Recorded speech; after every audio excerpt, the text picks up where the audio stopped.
Alright. Today is the final day. Is the final day of notes.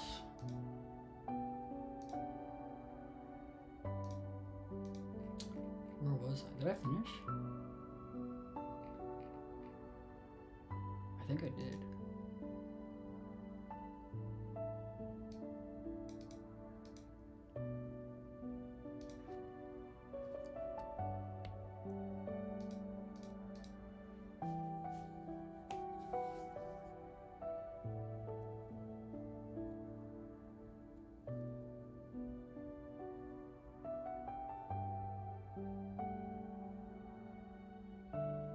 Bro, whatever. That thing is annoying. What is it? 660? Whatever. I did. Okay, cool.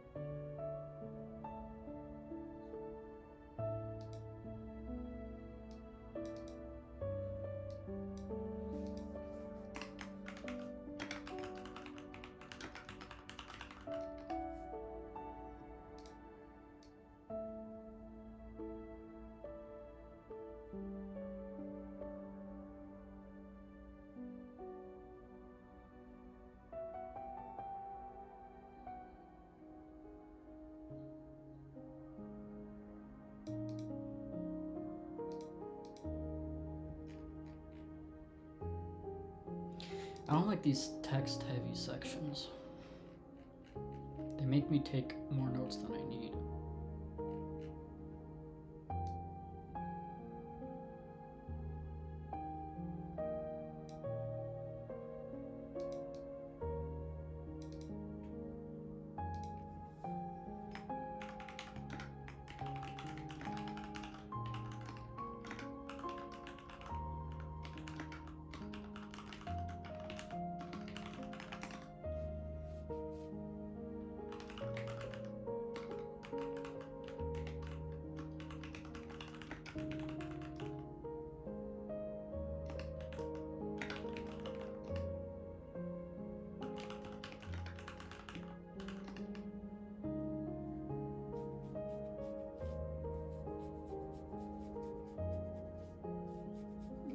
I don't need that, probably.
Yeah, all that dress up I don't need. I really just need what it is.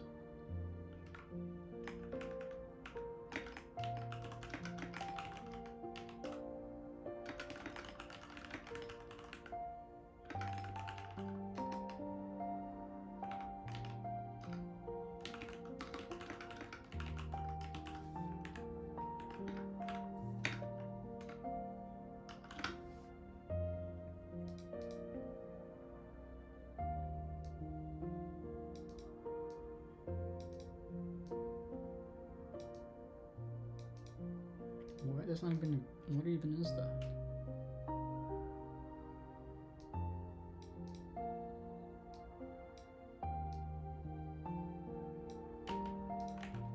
I'm just gonna do that. Fine.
Huh?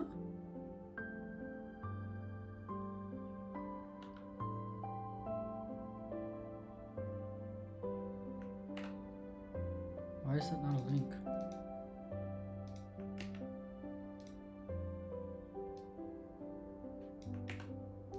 Oh, there we go.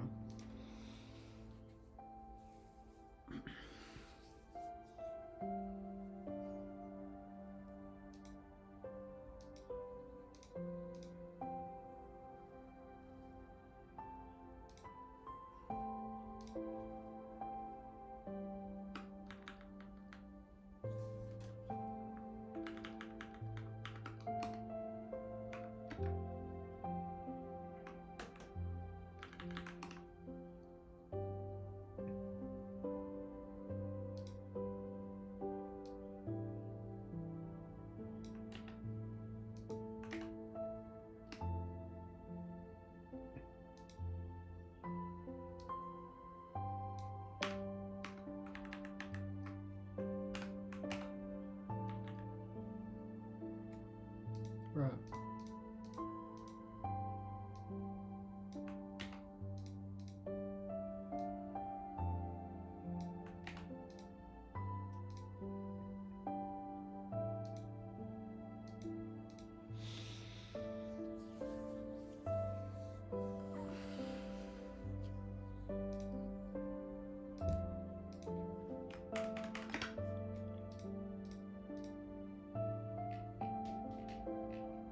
Yo.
What on earth?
Can't wait to pass this exam. Ooh, once I get the Sec Plus. Oh, yes. Oh, I've been wanting this so badly. But I'm already past that, bro. I've got my sights set on the next thing. I can't wait to start the SSCP. That's what I want to do. Yes. I already know I got this in the bag. I haven't even started studying for this, or practicing or anything, but I'm not sweating about it, for sure. What is all this now? Fishing campaigns? I know about fishing.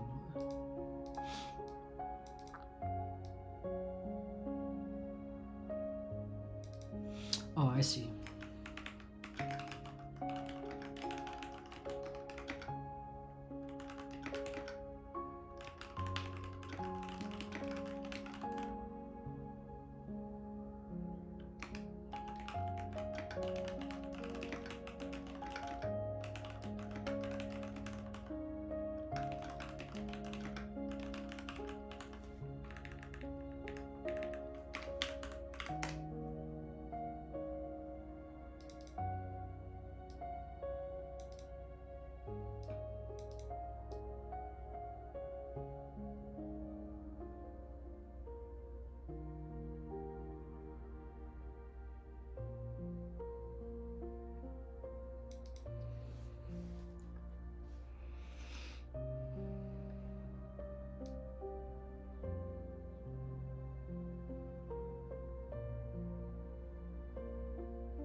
What on earth did I just type?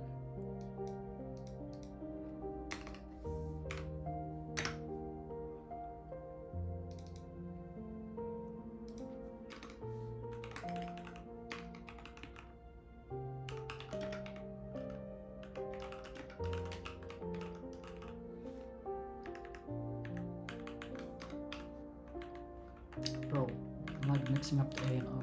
There we go.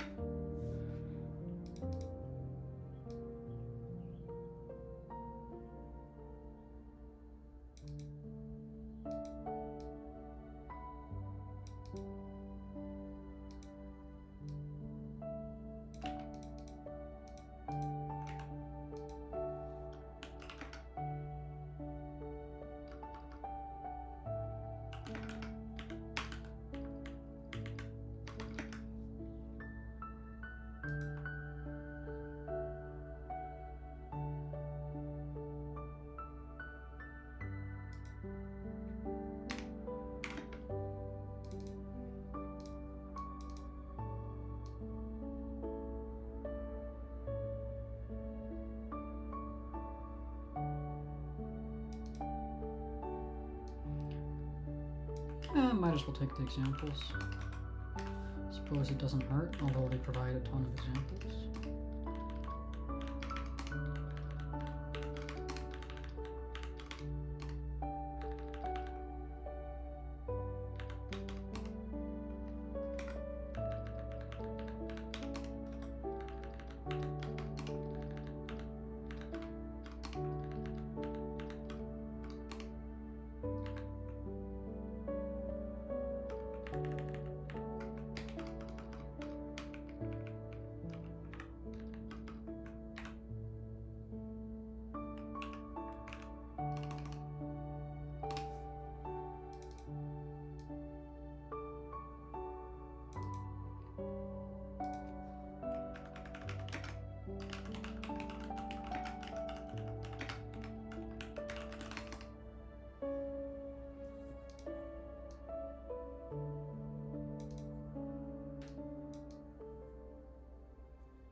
Okay, I suppose I should add those because they might ask questions on the differences between these.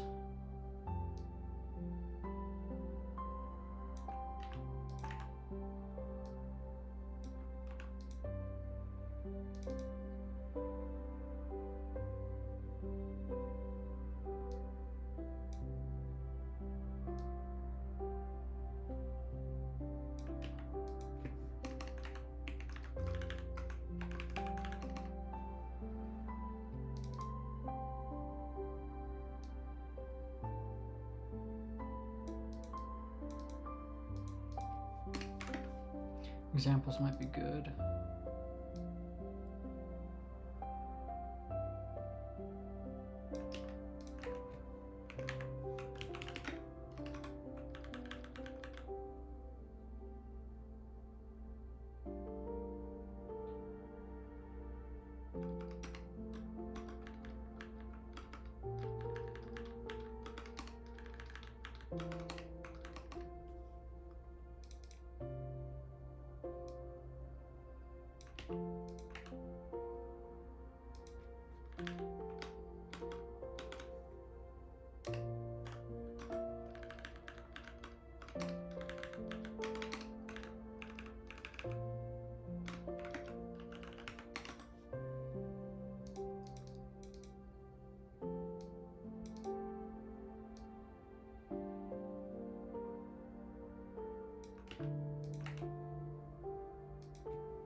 Right.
think I'm gonna watch a Messer section on this topic. Cause I don't know, like, is there anything in here I need to be? Do I need to be knowing some of these like things? It kind of just is like descriptive stuff.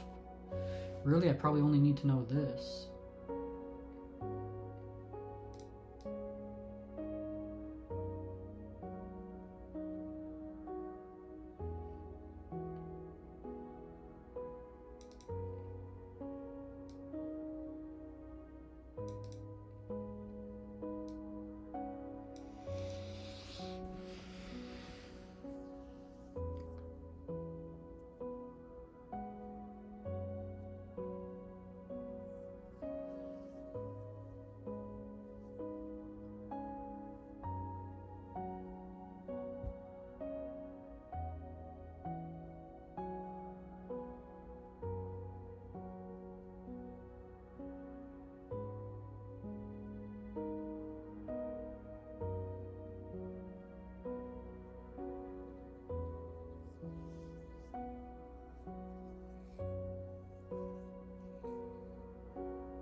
I suppose I can take this stuff.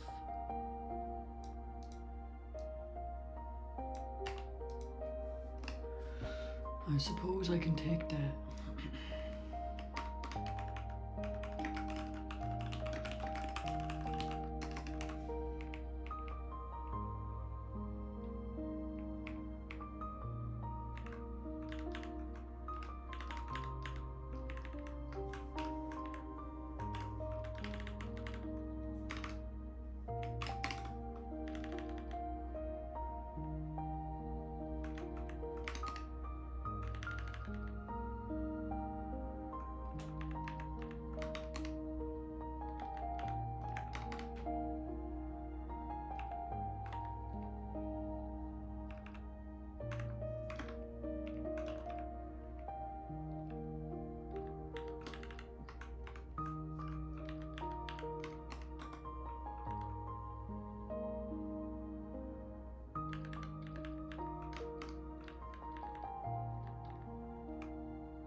Oh man.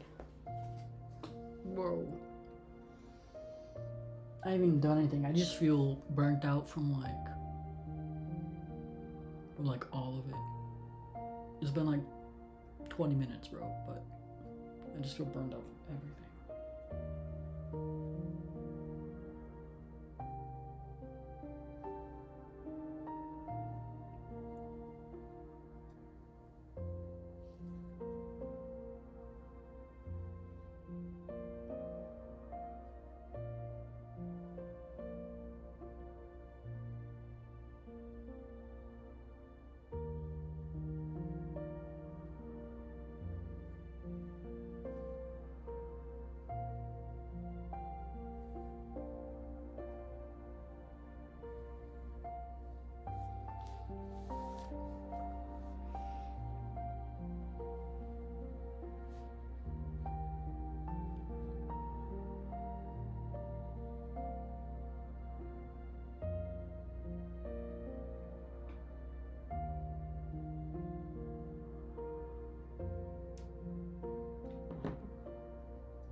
I'm gonna watch that, let's see.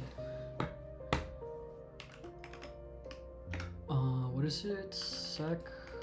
No, let me just type security plus Messer.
So let's say you're working for a company and you're wondering how many employees would click a phishing link inside of a corporate email.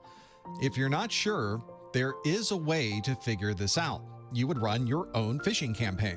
You would send emails to your user community and see who clicks on those emails. This might be a phishing system that you built internally, but there are also many third-party sources who can provide this phishing campaign for you. This is usually an automated process that reports opens, clicks, and any interaction with that phishing email to a central reporting console. If a user does click a phishing link, they receive an automated email stating that they made a mistake when they clicked that link and they would need to go to additional training. This training may be something the user can perform online, or there may be in-person training at the corporate facilities.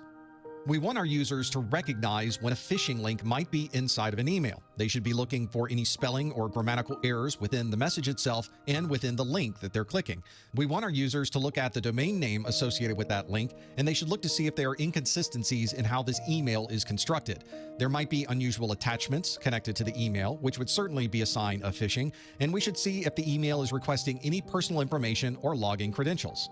If you're receiving these phishing attempts from outside, this is also a good chance to see if your email filtering process is working the way you would expect. Ideally, that filter would be blocking any of these phishing attempts before they ever made it into a user's inbox. We should also make sure that our users know to never click a link inside of an email and to never run an attachment from inside of an email.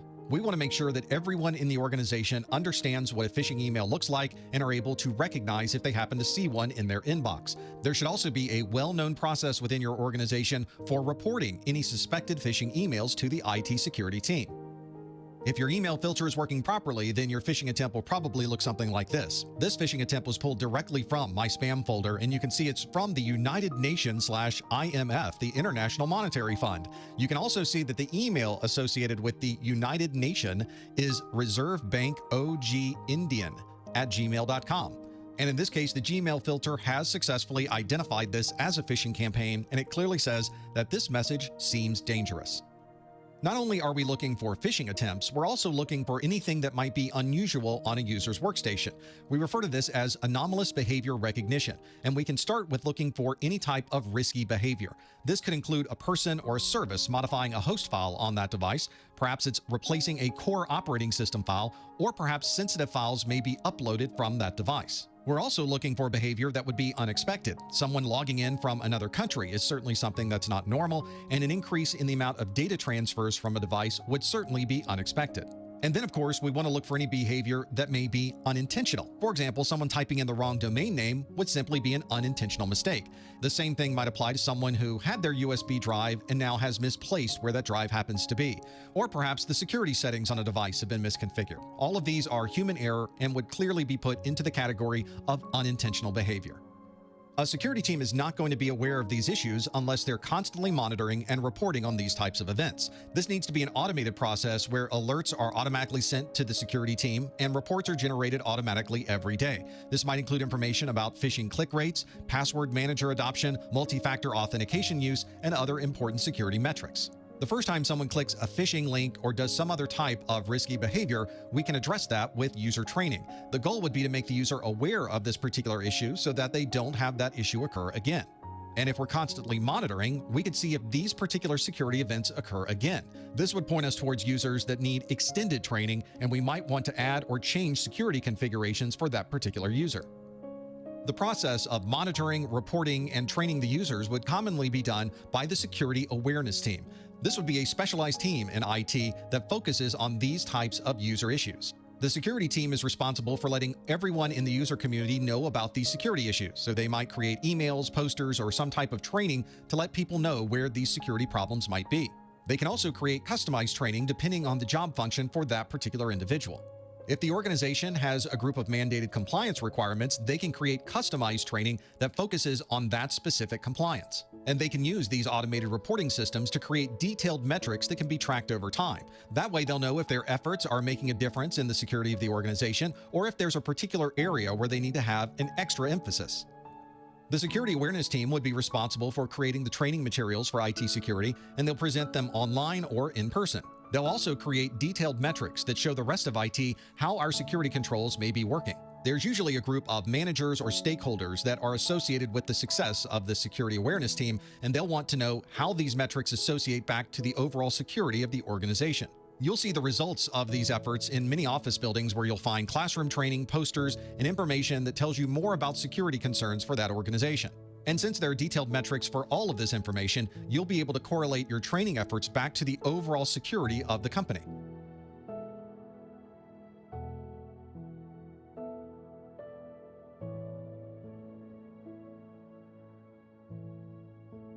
It's a good best practice to provide security training for your users, and ideally you would want to give them this security training before they connect to your network for the first time.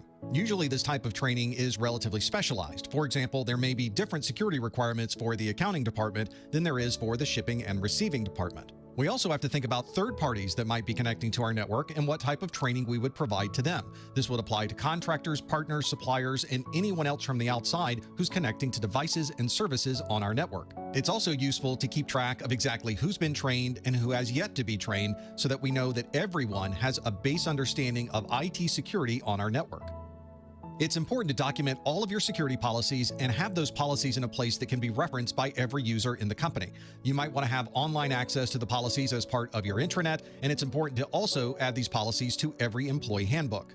We also want our users to have situational awareness. This means they should always be looking for threats, no matter what they're doing on their job. For example, they should be looking for email links or attachments that might be associated with a phishing email. They should look for any unusual URLs that they're asked to visit, and there might even be text messages for a phishing attempt. We also want to have our users look for any physical attacks. If they receive an envelope that looks very official, and inside that envelope is a USB drive, they should think twice before plugging that USB drive into their computer. Our users can be very powerful protectors of our network, but sometimes they can also be insider threats. Insider threats are very difficult to identify, so we need a multi-factored approach to be able to look for and stop an insider threat. We should make sure that we have multiple approvals in place if anybody needs to update or change a critical process on our systems. We should perform active file monitoring, and if anything changes, we should be informed immediately of that change, and it should be very difficult to go through the processes required to get around any of those systems. We also have to think of password management for our users, and there are many different strategies for making a secure password. We may want to guide our users with some standard requirements, for example, a password of a certain length or a password that contains a certain number of complex characters. This is often something that we can implement administratively. For example, in a Windows environment, we can use group policy to force the users to use a certain length of password and complexity of password. Our user training can also include removable media and cables because those can be sources of security concerns. Someone plugging in an unknown USB drive can infect a system with malware, and if our users are not in the office and they're not at home, we want to be sure that they don't simply use any cable they can find to plug in and attempt to charge their mobile device. The attackers are also very good at using social engineering to try to get information from our user community. We want to make sure that our users are familiar with some of the most common social engineering techniques, and we want to be sure that they are able to identify, understand the social engineering that's occurring, and be able to report that social engineering to the IT security team. Ideally, we would like our users to have some level of operational security where they're interpreting security from the attacker's perspective. Our user community often works with very large amounts of data, and we want them to understand what type of data may be sensitive and provide additional security for that sensitive data. Another challenge we have are users that work from home or remote site. This adds a number of different security concerns. We want to be sure that nobody is allowing their family or friends to access their systems that they use for work. We want to add perhaps additional endpoint security on those devices, especially since they're outside of the building, and we may want to have increased security for all of the VPN access they'll use when connecting from home or any other location.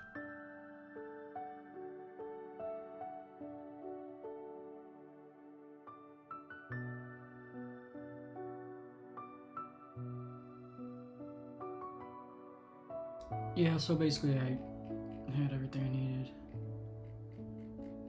Doesn't seem like I really missed that much, so...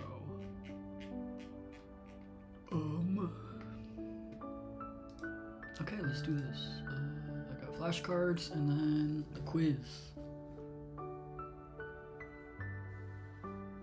Why should org design role-based training programs to tailor topics that are training that are going to be relevant for their specific responsibilities? And already Basically, I'm gonna say kind of. Basically, I should probably say yes. It was basically that. But planning a security awareness program for manufacturer, is a pamphlet likely to be sufficient in terms of resources? Probably not. No.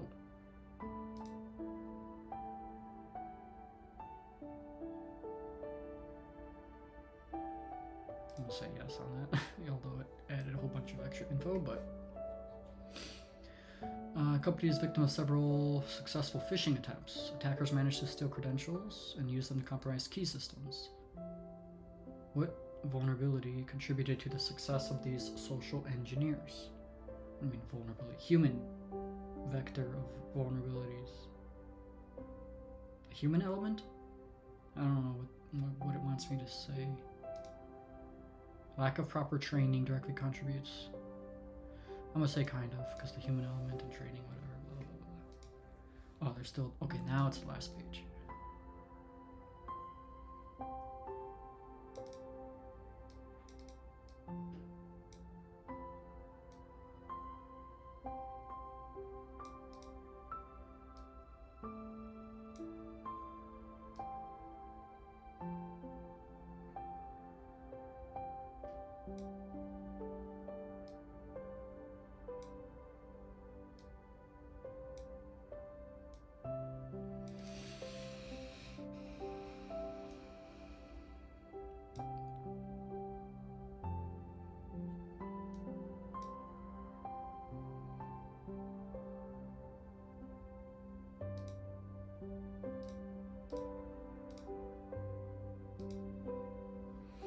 Alright, let's get a good score on this one here.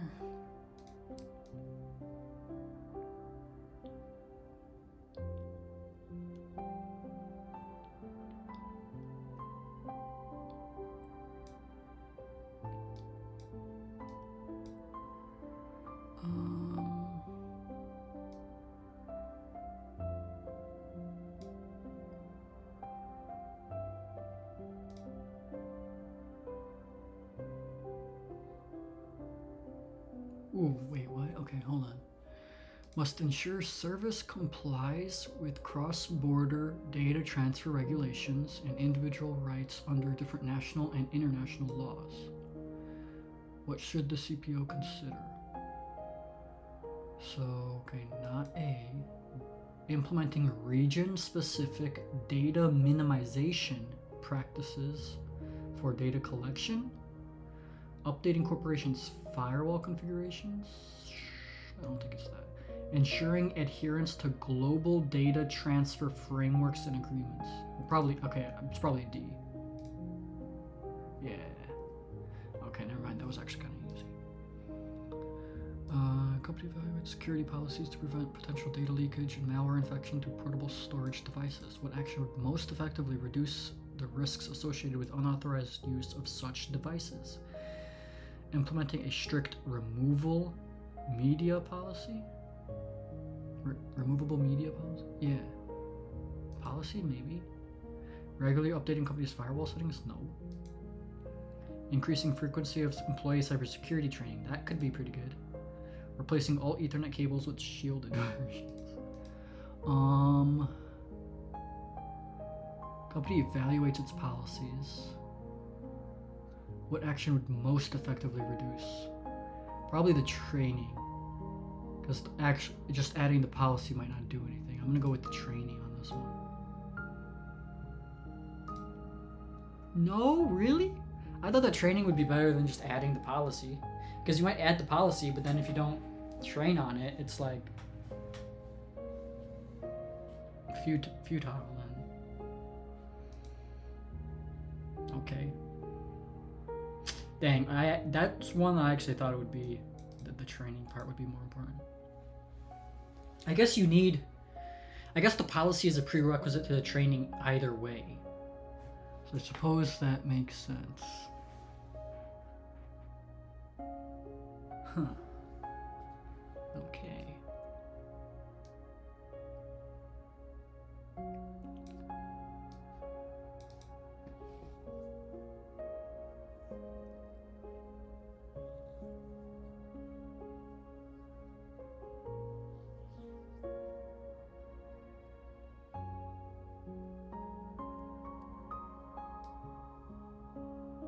Okay, see uptick in phishing emails slipping through security filters.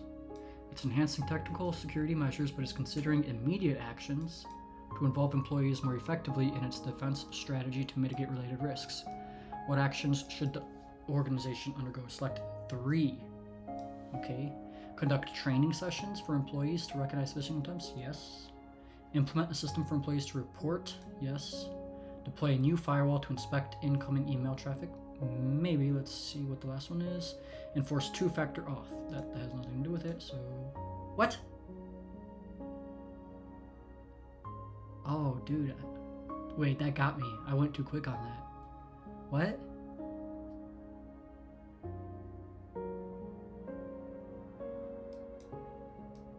You can do an email gateway. No? What? Why does this have... I mean, I guess they both work. What? Let me see this.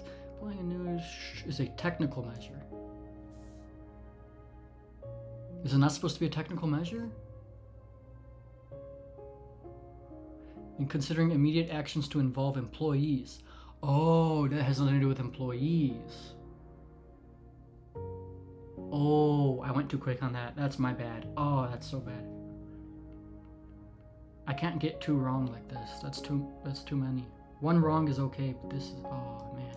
That's tough.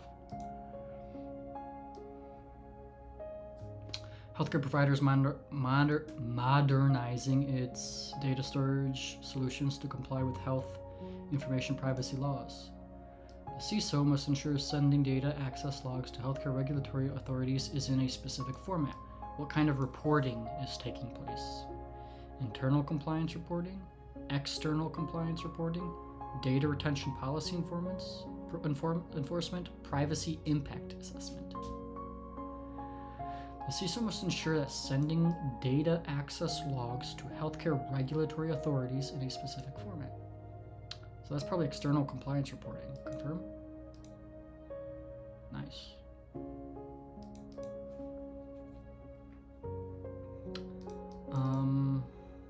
As part of a business continuity plan, the company wants to create a resilient work model that securely allows employees to access critical network resources regardless of physical location. Model must enforce strict access controls, multi-factor authentication, while facilitating on-site and remote work capabilities. What type of work environment mostly aligns with these requirements? Fully remote, hybrid work, on-premises, third-party outsourced work environment. Allows employees to access critical network resources regardless of any physical location. Must enforce strict access controls while facilitating on-site and remote work. So that's hybrid. Company noticed increase in social engineering attacks. To help employees identify and understand the context of the attacks, what should the security's primary initiative be?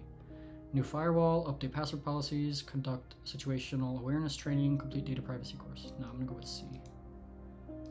Easy. Tech startup just suffered a data breach. Sensitive customer financial data leaked.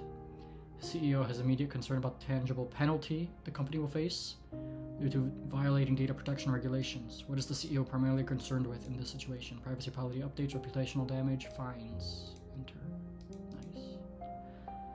Okay, halfway through. The SOC analysts continuously identify anomalies, scrutinizing network traffic patterns, and generate regular summaries of security incidents to inform senior management. Which practice is central to effectively maintaining this constant awareness of the security status and promptly communicating the essential details to the relevant stakeholders? Reporting and monitoring, incident response analysis, log analysis, and review, threat intelligence gathering. Central to maintaining constant awareness and promptly communicating. That's probably reporting and monitoring. Yep, nice. Organization faces repeated incidents where attackers gain access to employees' accounts and other sensitive info. After investigating, finds weak and reused passwords across multiple services are the primary cause. To mitigate this risk, what should the security team's immediate initiative? Implement network segmentation? No. Increase frequency of security audits? No. Password management? Yeah, probably. Upgrading virus. Oh, antivirus? No. Okay, so C. Company prioritizing security of its sensitive financial info. With remote and in-office staff, IT security must ensure that this data is secure, whether on the server, in the data center, sent via email to international partners, or actively used by an authorized user in the corporate network. Which two methods are most effective for securing this company's data? Encryption and hashing, tokenization, masking, obfuscation, segmentation, permission restrictions, and geographic restrictions. Okay, let's see. Diverse team of remote and in-office staff. So they need to ensure the data is secure, whether on the server, so data at rest, sent via email, or data in transit, or actively being used by an authorized. I'm gonna encryption and hashing, or don't think it's DC. So tokenization and masking. No, I think encryption and hashing. Nice. Let's read this. The reading of the explanations is gives a lot of info too. Encryption transforms data into ciphertext, which prevents unauthorized access. Hashing creates fixed size string of bytes from data, allowing a secure way to prove data integrity. Tokenization replaces sensitive data with non-sensitive placeholders, making it less ideal for data in transit. Masking involves hiding specific data within a field but leaves exposed data at risk. Okay. Company security team notices a significant increase in security incidents stemming from employee errors. Decides to focus on proactive strategies to reduce these incidents. What approach educates through gamification and allows employees to engage in simulated security scenarios? Select best two. Tabletop exercises, handbooks, bolster security policies, user guidance, and training. Educates through gamification. User guidance and training, maybe? And simulated security scenarios, tabletop. So it's not bolster security policies and not handbooks. Nice. Healthcare provider preparing for an upcoming audit of patient data management system. Chief Compliance Officer focuses on ensuring the organization has taken necessary steps to identify and minimize risks relating to the handling of patient data. What is the Chief Compliance Officer primarily concentrating on? Due diligence and care, attestation and acknowledgement, data encryption and strategy, employee training program. Okay, not D. Focuses on, okay, ensuring that the organization has taken necessary steps to identify and minimize risks related to the handling of patient data. Attestation and acknowledgement? No. Data encryption strategy? Maybe. Due diligence and care. It's either A or C. Thinking maybe A, due diligence and care. Identify and minimize the risks related to handling patient data. Or C, data encryption strategy. Due diligence?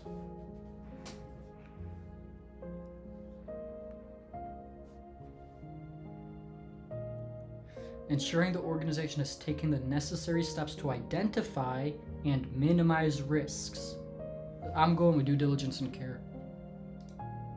Let's go.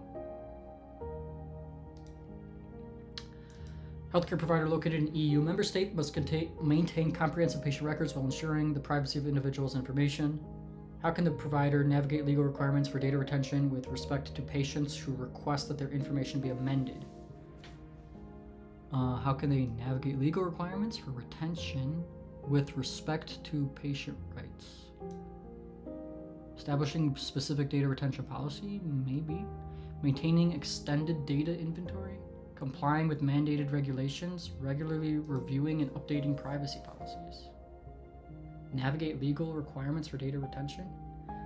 Well, complying with mandated regulations, for sure. What? Okay, maybe? Yes? Okay. That, weird. That one's just weird. Tech startup is rolling out a new platform that collects user feedback and improves its software. Company manages the data collection, decides how to process it, and has subcontracted a third-party analytics firm to analyze the feedback. Which role is the startup playing?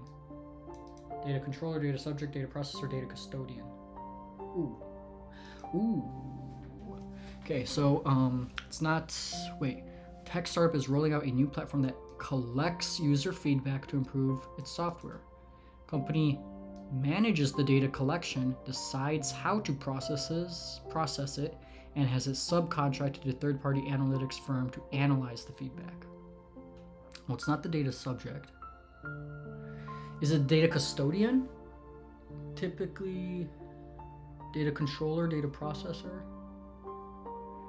Data custodian. Is it controller? I don't think it's the processor.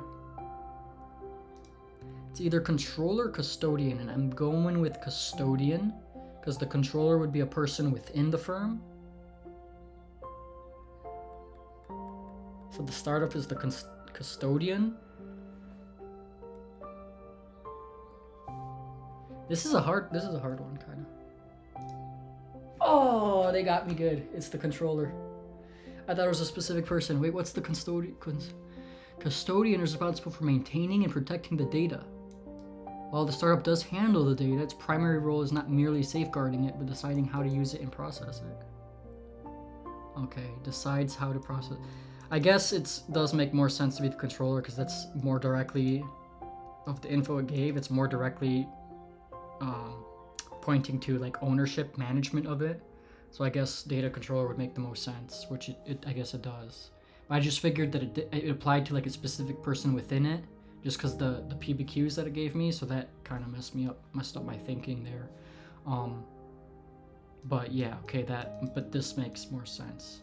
Dang, I did bad on this. 79%. Ooh. I'm gonna go through all of them anyway and get 90% on all of them, but you know. Final assessment is, ooh, I'm done, baby.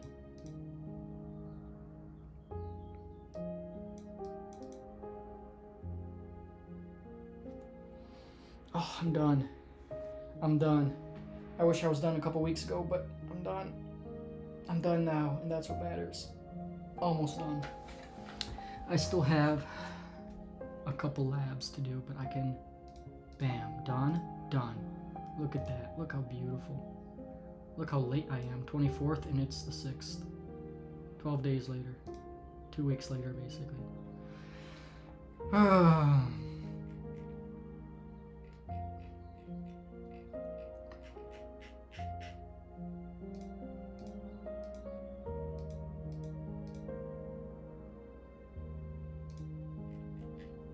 I can get, add, get, commit.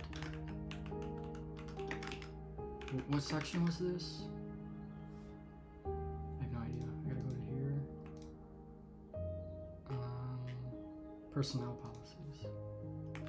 Personnel policies.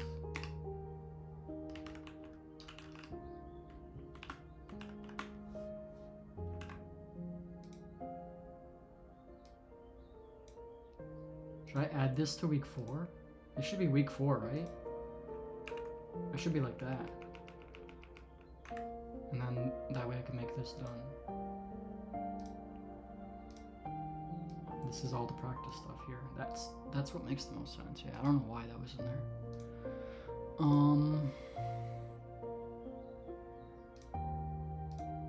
Okay, now I got 2 labs. I don't know what this challenge lab is. Training and awareness through simulation is the first lab, and then the next one is a challenge lab, discovering anomalous behavior. We'll start this first one. Get all these labs done.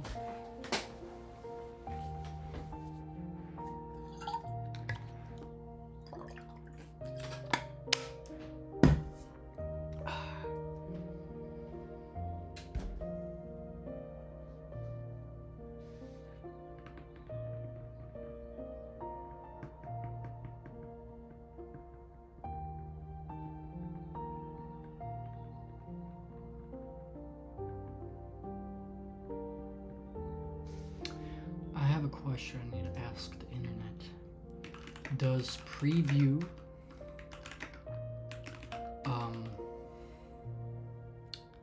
save highlights directly to a PDF? Question mark, enter. Preview on Mac does not directly save highlights to a PDF file, which means that if you close the file without exporting it properly, your annotations might not be saved.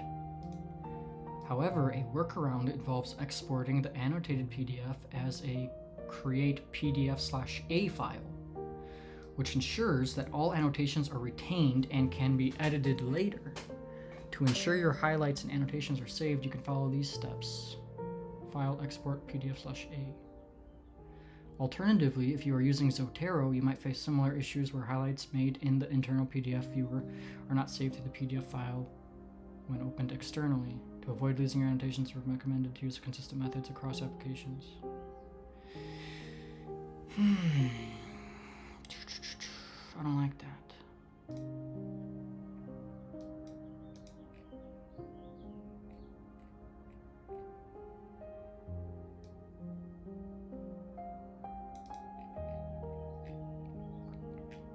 I know Apple likes keeping you in the ecosystem.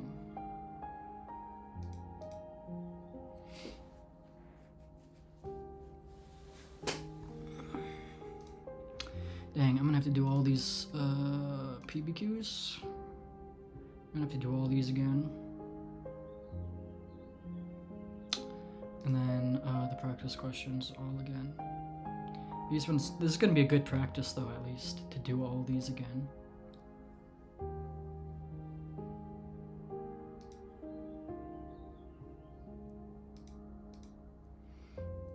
The absolute best thing is just doing a whole bunch of practice questions.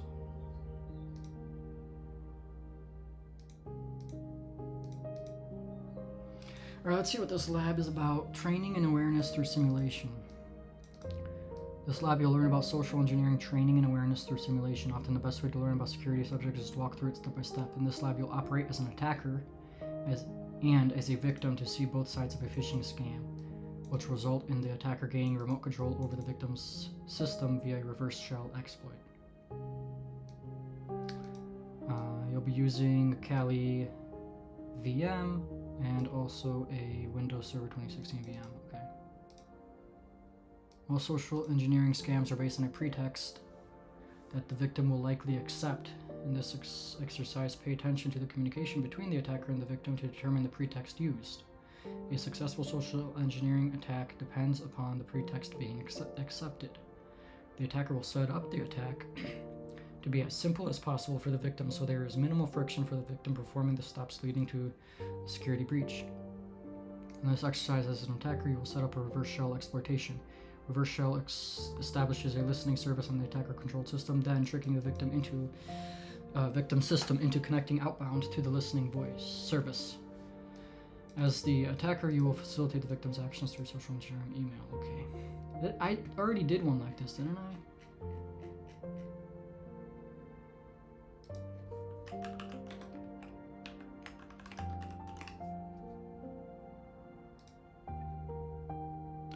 Oh, at least this one's short. That one step took 3%. That's nice. Do this and maximize. 1, 2, that's another 2 more right there. 10%. Oh, this is nice. Enter the following command to copy nc.exe to the web root folder. Okay.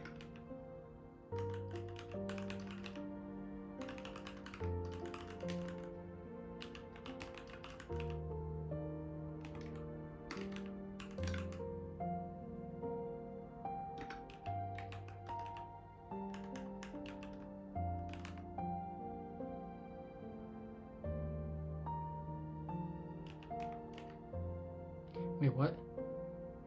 I did something wrong. var/www/html/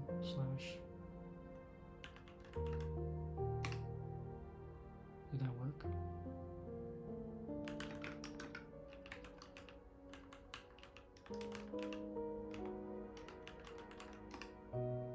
Yes.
Oops.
Yeah, okay, they mentioned, yeah, I did do it earlier.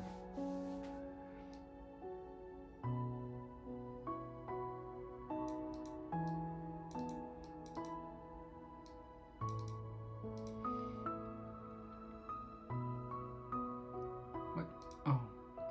Oops, I probably did the wrong thing. It should still work though.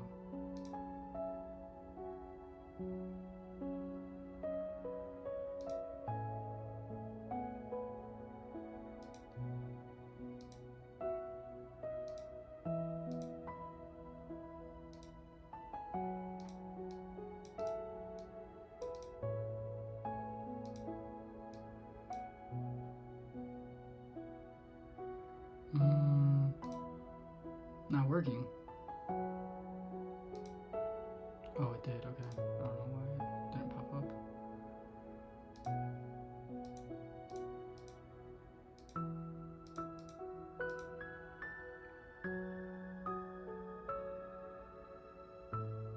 I mean, could not. Score it. Okay.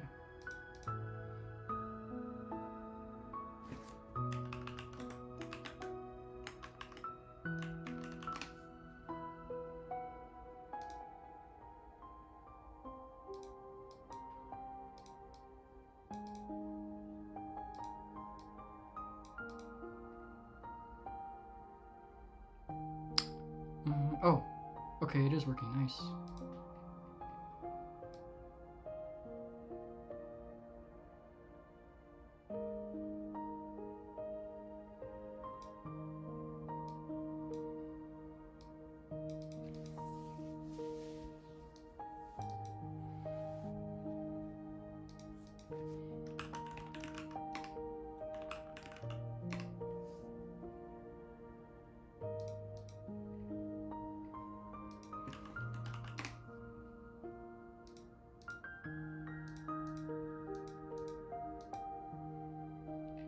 Oh dang, that was a short lab. Oh, I'm so happy about it.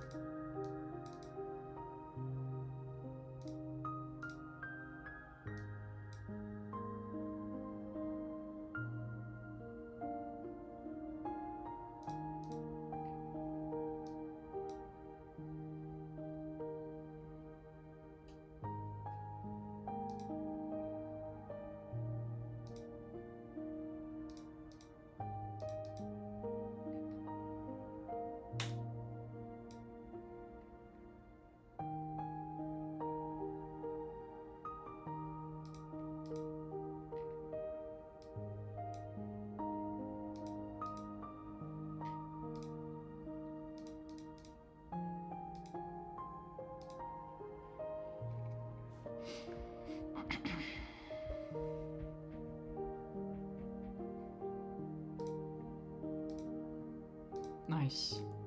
Challenge lab. Let's see what this thing is all about.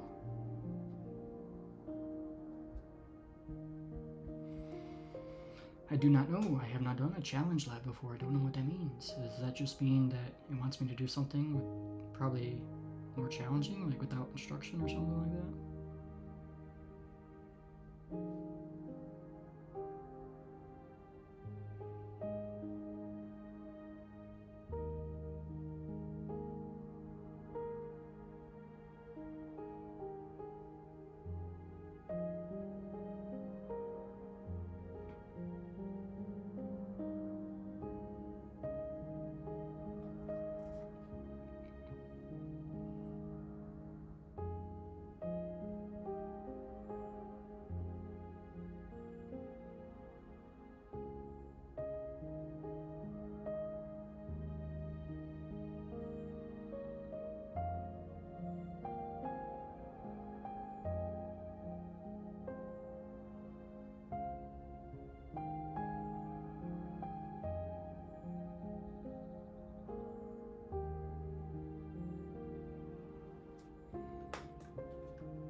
No, that's not what I wanted.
Thousand pages. Dang.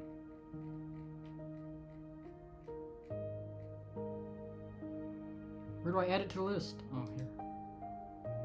Oh, they made it a... I don't know.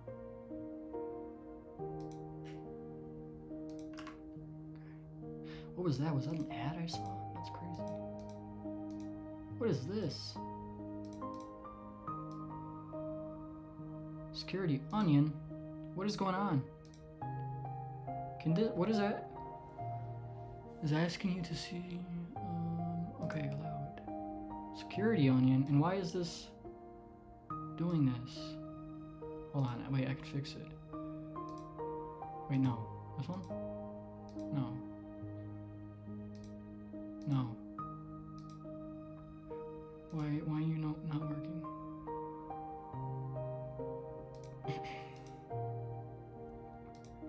This does not... Oh, is it working? It is working, I think. Okay. It's just weird. Okay. Challenge Lab. Network Incident Investigation and Remediation.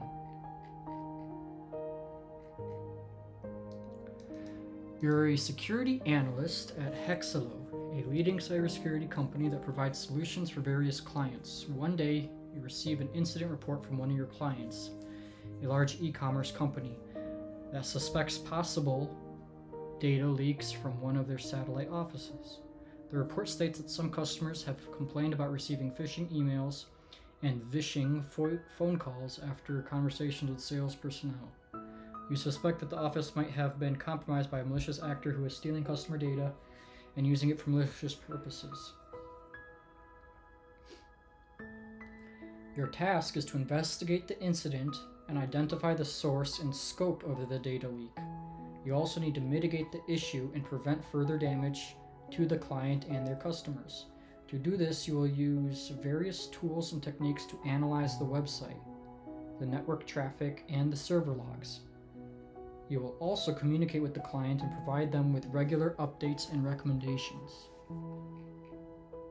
Objectives: 1. Investigate the incident. Explain appropriate incident response activities given scenarios. Okay, it's just tying it to CompT. Okay, so investigate the incident.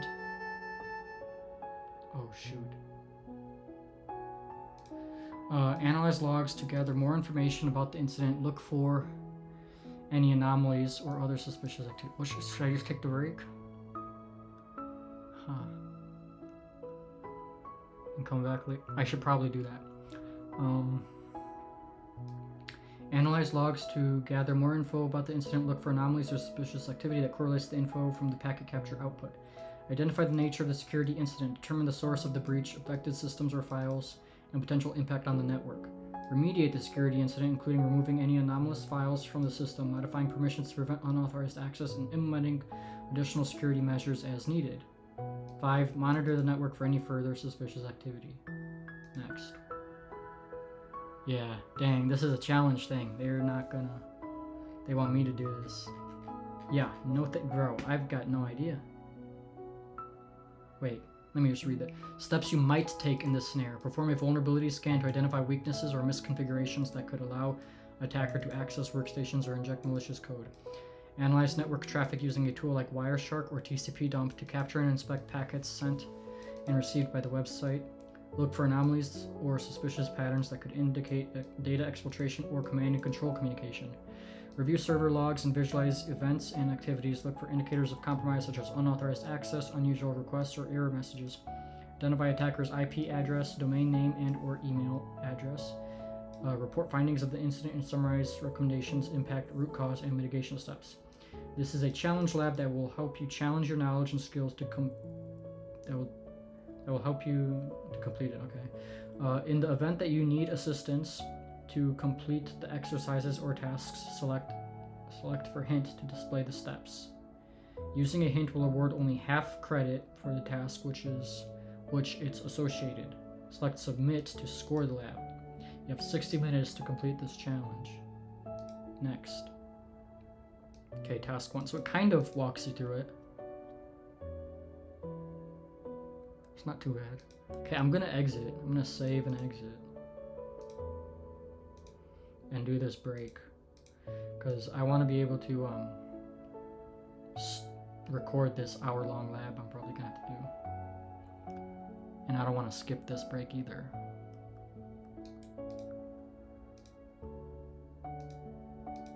Wait, that's kind of a cool... That's actually a cool one if you're up for it.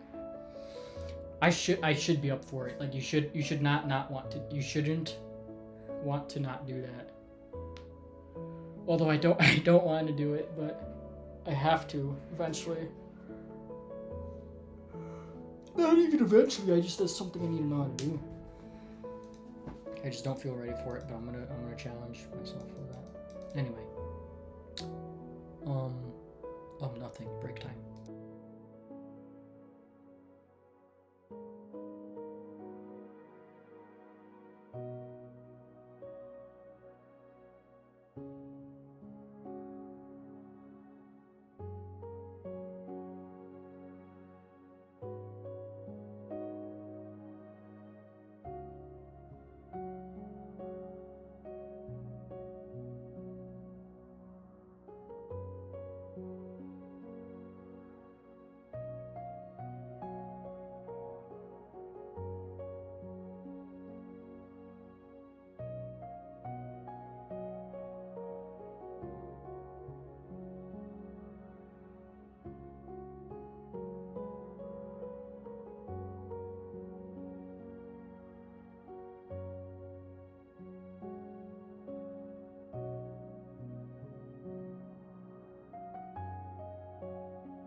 I was gone for a long time. I gotta maybe cut that out.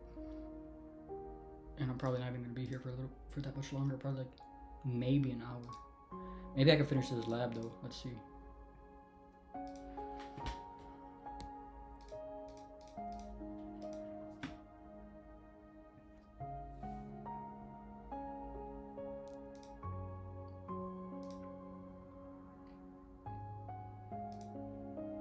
Security plus stuff. I don't think I need that anymore. I do want to finish this lab. Oh, that was kind of quick. Alright. I feel like this is going to be hard. Let's see. Alright, so first task, analyzing the PCAP.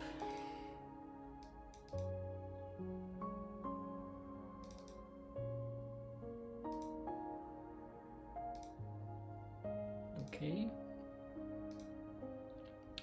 In Wireshark, in the packet list pane, review the PCAP analysis, or review the PCAP to analyze the network traffic. List any external IP addresses you find. Okay. External. Why is this so?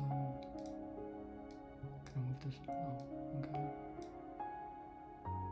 Come on. There we go.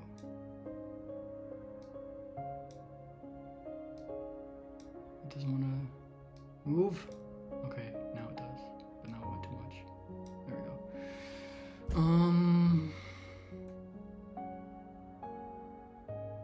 Okay, this looks like the network's external.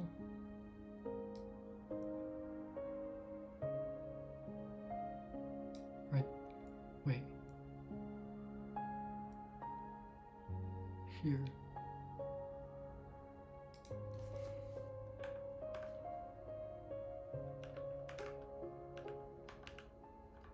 What the heck? Why didn't it... Oh, okay, I see. Can I do... I can't do that? It's gotta be like this, okay. I don't think that's external. But I'll add that. That's an internal. That's a private IP addressing. Why is that like this one? What else is there? I think the home network is that, so...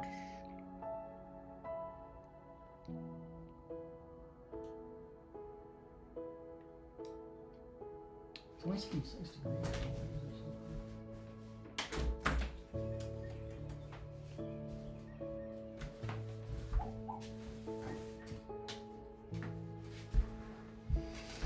Get some fresh air in here. Let's figure it out. What else we got going on in here? More private IP addressing.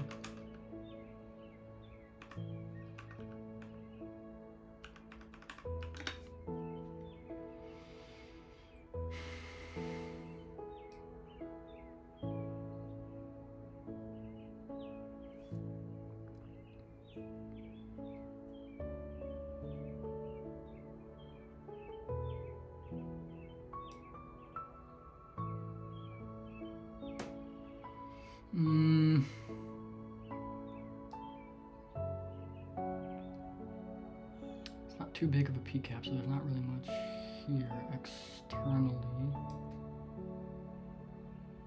See some private addressing, but is that it? Check work. Incorrect. Okay, what if I copy this and delete it? Is it just this one? It's just that one. Okay, wow. Okay, just that one. Okay, it's not too bad. So I don't even need to do the hint. Nice. Okay. Task 2. Reviewing the target machine.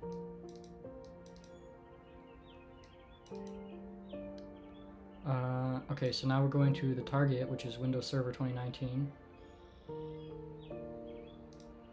Display and document the IPv4 address of the Windows Server. Okay, so I'm gonna do a command prompt and do ipconfig. I almost forgot what the command was. IPv4 address, okay. 10.10.1.5. Check my work. Nice. Display the active connections. Display the active connections and ports on which the computer is listening, then document any anomalous results. Is that netstat? If I remember, netstat? Network. Active connections, yeah. Oh, to the foreign address established. Only one? That's it? Only a TCP? Okay, interesting. List the port on which the attack is occurring below. Okay, so port 1337. Check your work. Check for unauthorized accounts. Then document any anomalous results. List the anomalous user accounts. How do you check net? Is it net user? What does that do? User accounts for. It is, yo. I don't even know Windows stuff, and I'm pretty good. All right, so we've got administrator, admin, guest, default account, administrator, WDAG utility account. List anomalous user account below. So it's the fake administrator one. It looks like, because there's one with the one administrator. There's an admin. There's an administrator.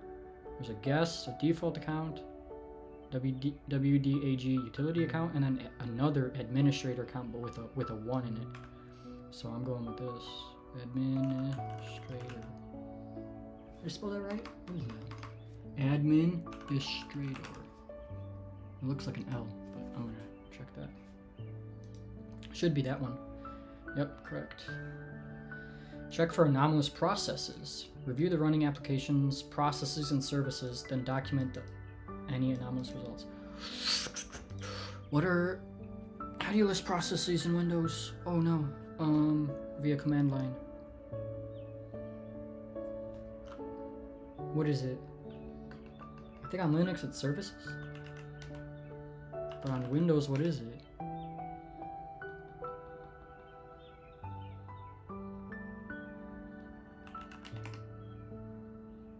Not even gonna try it. I don't know it. So I'm just gonna do the noob GUI way. What is it? Task manager? Services? Right? There we go. That's what I'm talking about. Review running applications, processes, and services, then document any anomalous results. List the name of the malicious application below. Should I be on services or processes here? Okay, this is what I want to find. Server? This is too big, actually. I like it like this. Yeah, now we're talking.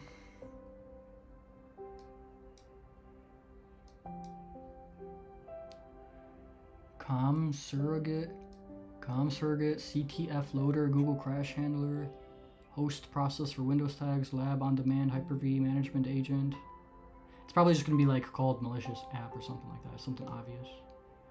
Runtime broker, search, spooler subsystem, user mode, font, VMware guest, Win tools.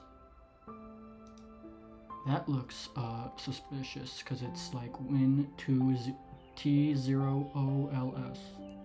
That looks suspicious. I think it's gonna be something like that. That was for background processes. So 2 apps, server manager, task manager, background processes is that. There's also Windows processes, 76. Let's look at this console host. Anything malicious, service hosts.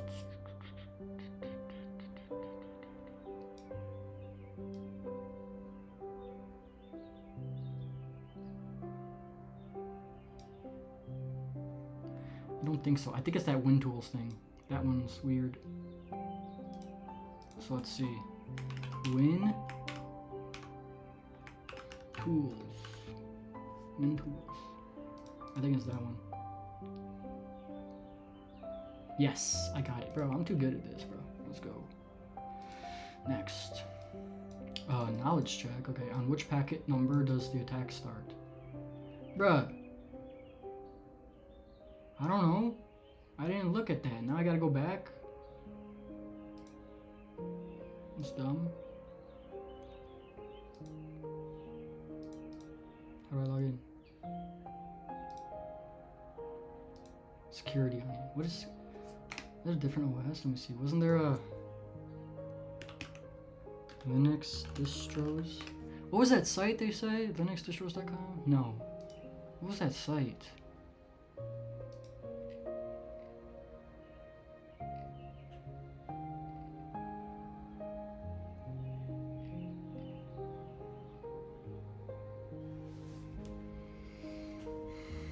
There was a site that they used, and I don't remember what it was. DistroC.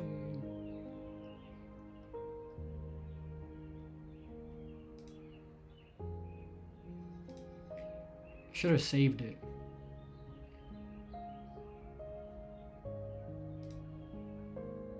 Linux shop? No.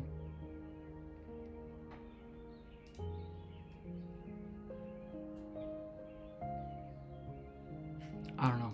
But let me just type in security onion Linux distribution. Okay, interesting.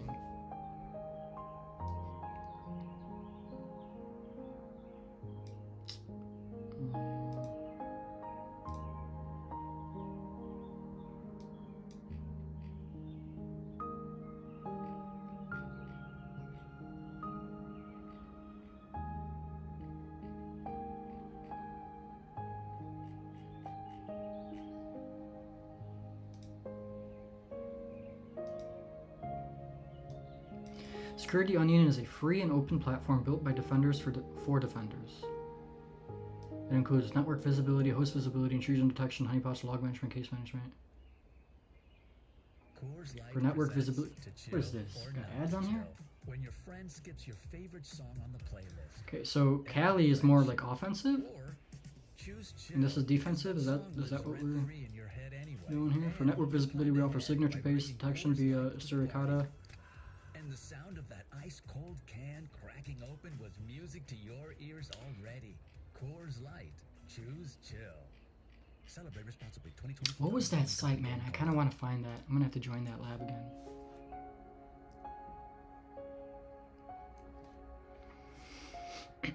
Dang, it's getting hot for sure.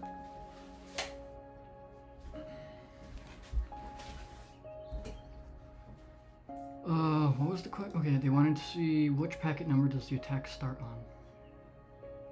Dang, okay.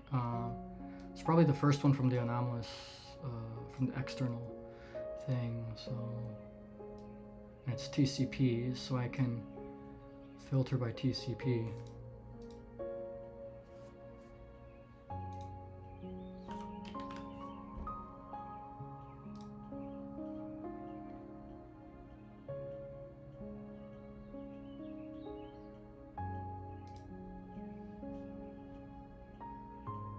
Or not?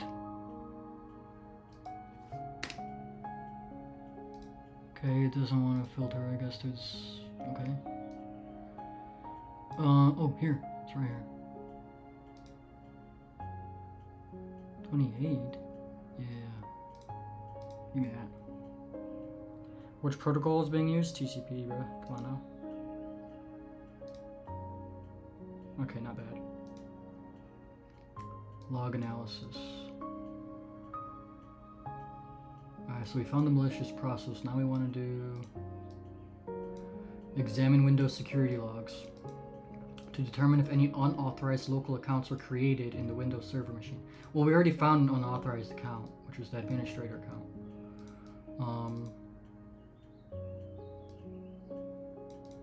So logs will be the, so we can close this. Wait, can I just open it from here? Yes. So we're gonna get this event viewer. Okay, I'm really not that good with event viewers, so let's see. Is it gonna be Windows or application? Probably Windows. Application security? Probably security for user stuff? Or system, what is system stuff? And why is this?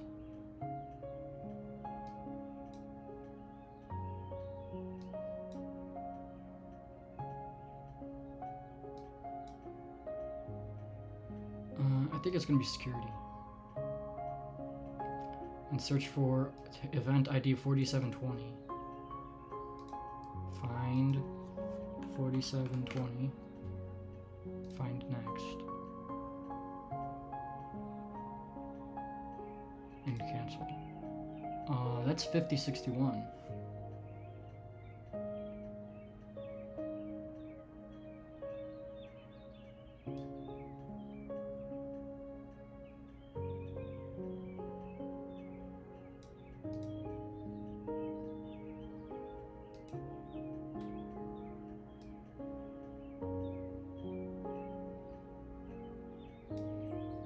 So maybe system, find, no, this doesn't want to find anything.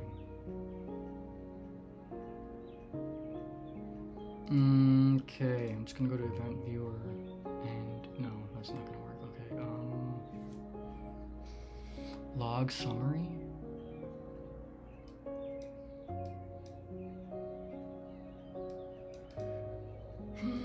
Maximize this so I can see some stuff going on here.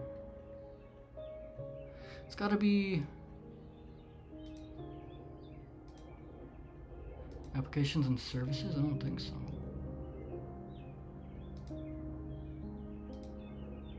Should be under Windows, no? And security? Oh, event 4670. No, 4670. Find 4720.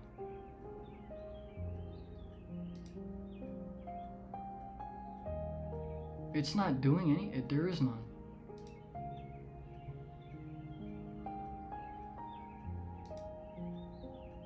Log on, log off.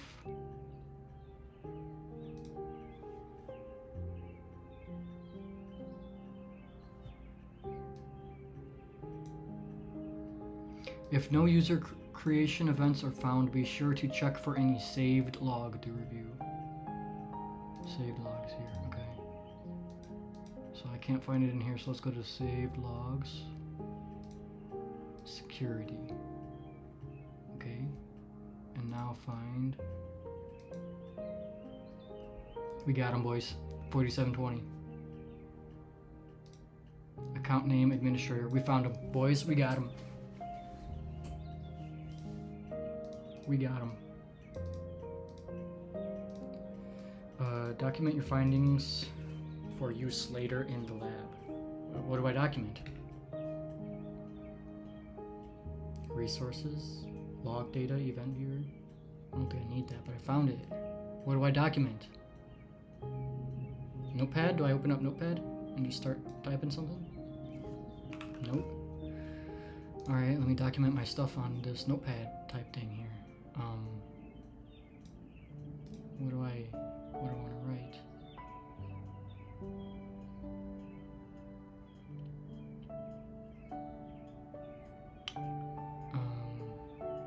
Can I do a snipping tool and just take? Maybe I'll just take a picture of this. That's what I'll do. Snipping tool. How do I do this? Snipping tool is moving. Try snip and sketch. You need a new app to open this. I don't know what's going on.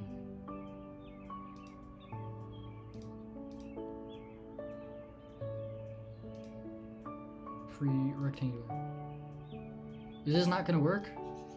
Oh no, I can't. It does work.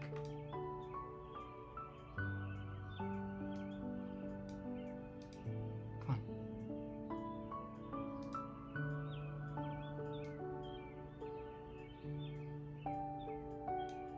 Okay, take it and then save it to desktop.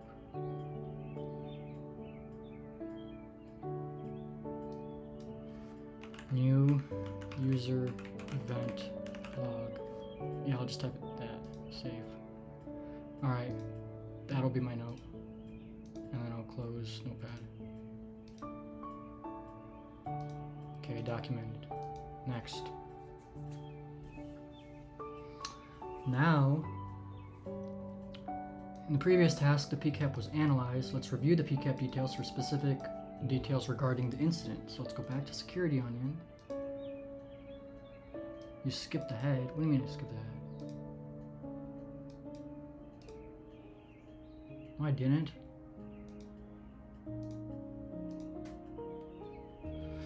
Anyway, select one of the packets that show the source. Oh, hold on.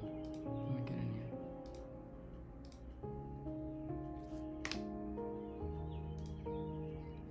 Select one of the packets that show the source IP address of 10 in the destination. Okay, I already have that right here. No. Examine the TCP stream to determine the type of data that was sent.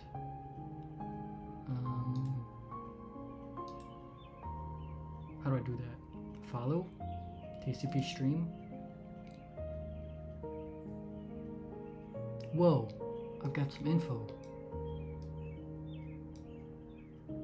Uh-oh, I got some PII being leaked here. I got name, sex, location, email, phone number of multiple different people. That's not good. Retrieve the IP address of the Security Onion VM and compare it to the PCAP analysis details. Okay, how do I... Oh, it's got a thing on the bottom here. Okay, what is this?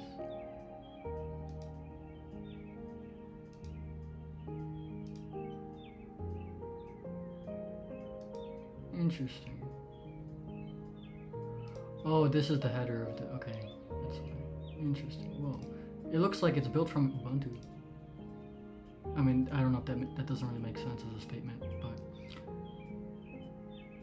interesting. Okay, terminal.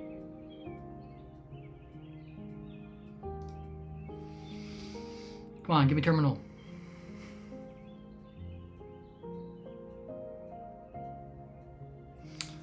And do what is it? IP A 80.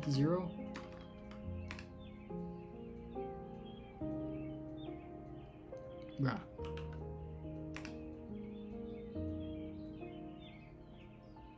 What do you mean there's no IP?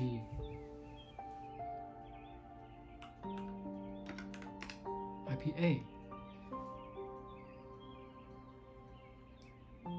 Jeez, what on earth?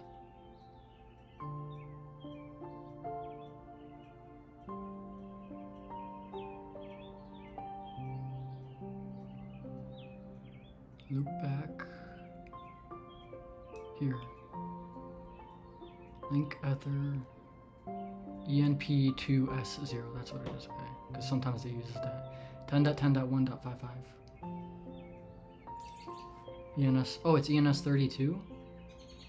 Oh yeah, that's the one I'm looking at. ENS32. Yeah. Alternate. Oh, that's alternative name. Okay. Yeah. 10.10.1.55.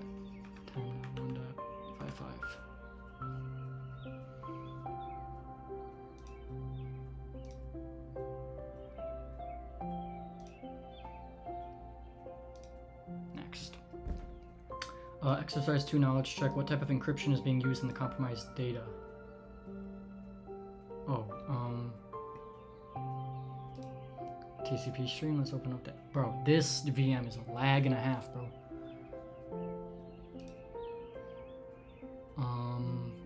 There's no encryption? It's in plain text. Which of the following, based on the exploit, is the malware type? Select. Wireshark is not responding. Yeah, this thing is tweaked. Based on the exploit is the malware type. Worm, rootkit, spyware, Trojan?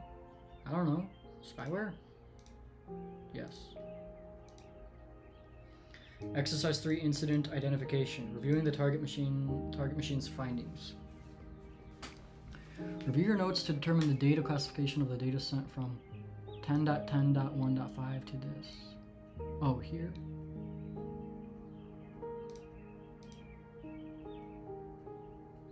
I don't understand what it wants me to do.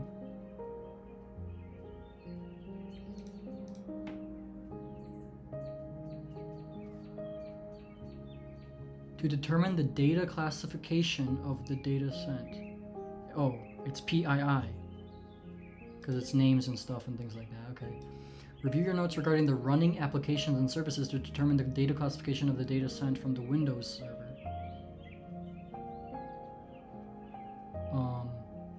I don't understand. Document the location of the malicious process below. Include only the path, not the file name. Okay, so let me go back to... Bro, this thing is tweaking the security on you. Go back to here. Oh, I closed it.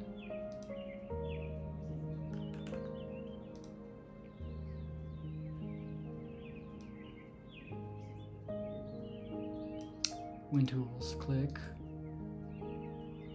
Go to details.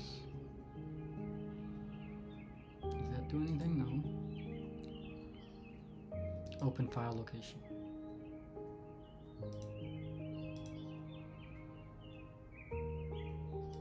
Is it this?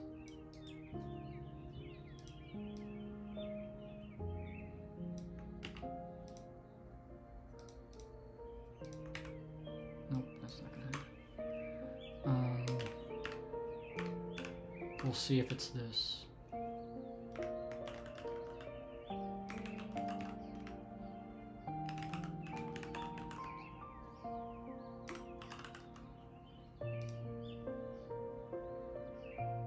Yes, let's go. Exercise 3 knowledge check. Which of the following were compromised?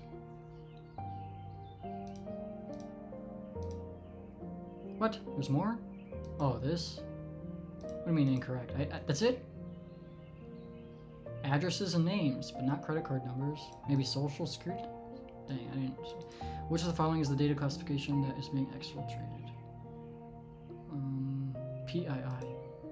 But is it also PII, PHI, PCI? No, just PII. Nice. Mitigation. Mitigate the unauthorized user count. Disable the unauthorized user count you found on the Windows server in a previous exercise. Okay. So... what about ending the process? Where are the user counts? Oh shoot, wait, how do I disable that?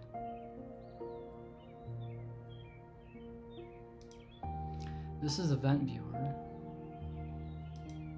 Here's the account.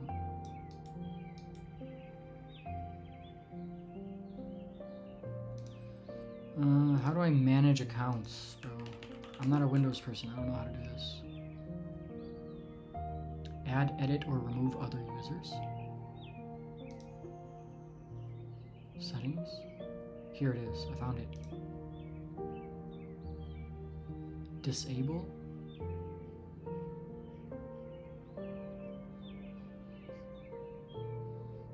There's gotta be another way, because that says remove. Maybe user?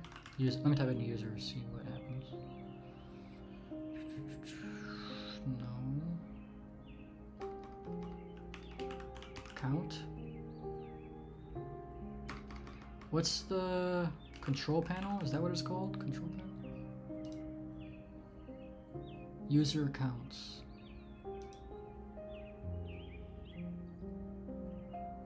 Credential manager? User accounts.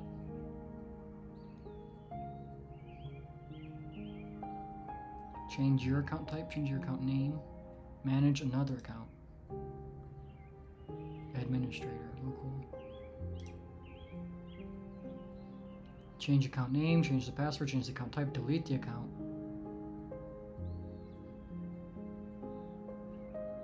Disable means delete, right? I'm gonna delete them.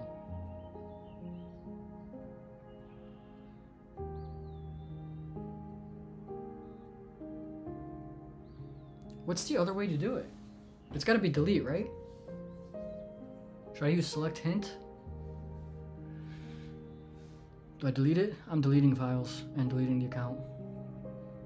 He's out of here. We don't play no games. Goodbye. Let's see if that works. Uh-oh.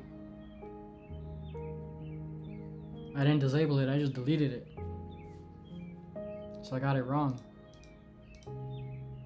Well, now I can't disable it.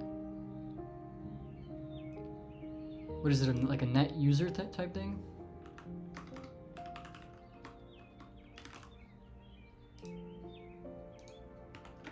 Net user.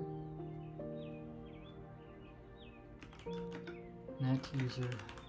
How do I do net user? Question mark? Active.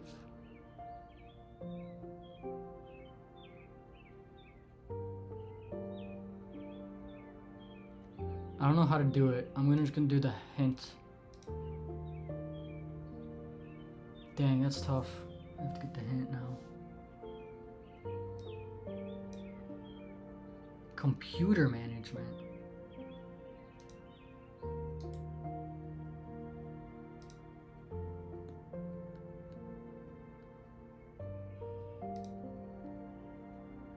Interesting. You see, there's too many there's settings, there's control panel, computer management, there's all this too much. Too many things. Local users and groups here. Users. Well, he's gone now. But you would then do click on it, properties, account is disabled. You would disable it. Dang it. How do I undo? How do I undo? Oh, it's over. Oh well. Mitigate the malicious application. Disable / end the malicious application running on. Okay, that one I can do.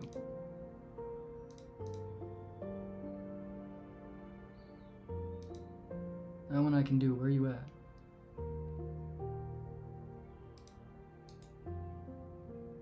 It says it's disabled. End.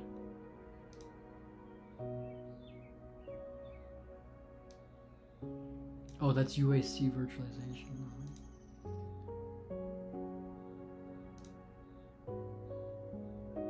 Okay, let's see if that worked. I ended it. Nice. Give me those points, baby.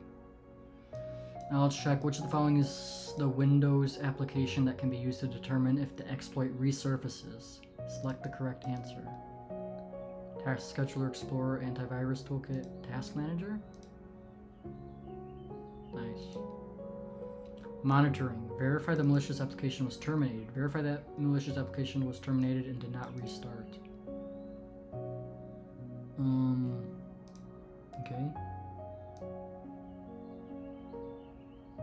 I don't see it.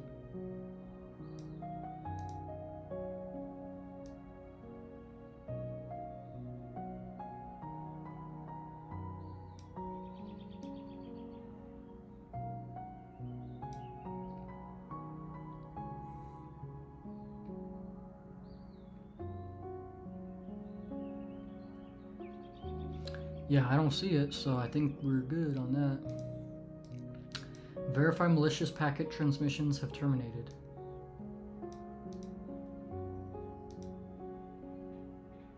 I'm just gonna pretend like I did complete that. Oh, that's it? Okay, submit.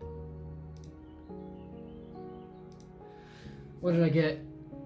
I missed one, so hopefully, but I got a half point for that. 22 out of 25, I'll take it. That's pretty good. Oh, actually, and I also missed this thing. What was the correct answer? Oh, I missed social, yeah, that's what I figured, social security. I totally missed that. I saw like 2 phone numbers, it was probably one or the other one, or it wasn't actually 2 phone numbers. Easy. That wasn't too bad, actually. I like that one a lot. I like that. That was fun. Done. Next. Oh, we're in the exam readiness section, baby. Oh, this is good. We're gonna make it.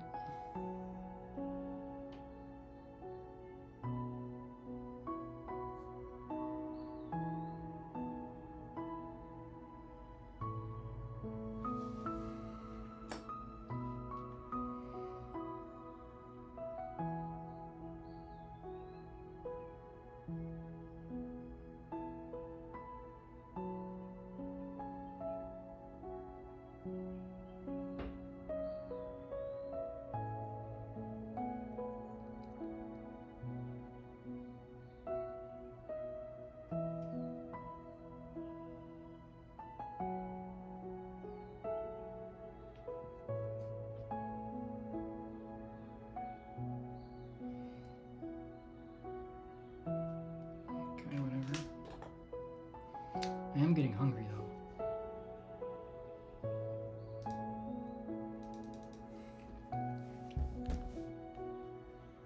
What is this? What are we doing here? Okay.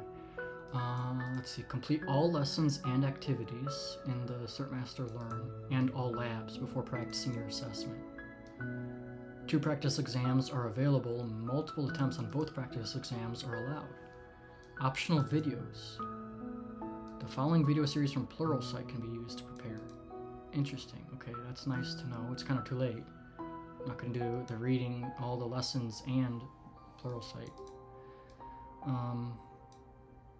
They don't want me to get... What is this?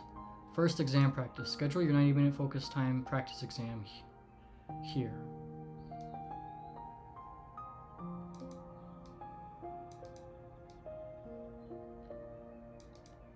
They don't...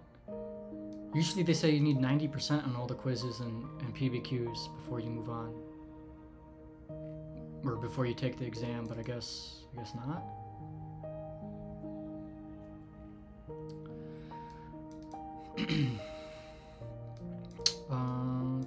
So that's that one. Then review, if you scored 90% or better, review to continue to domain review. If you scored less, then continue studying. Go to the domain review with targeted practice. Answer questions, read the review material, refer to mapping course content to the Security Plus. Final practice exam, schedule 90 minutes, complete the practice test under the conditions, review the results. Dang, it's all real now, baby. It's all real now. I think I'm gonna do all the lesson quizzes again. I think that's what I'm gonna do. I definitely should do that. The lesson quizzes and the PBQs. Do all those again. Oh, but I'm so hungry.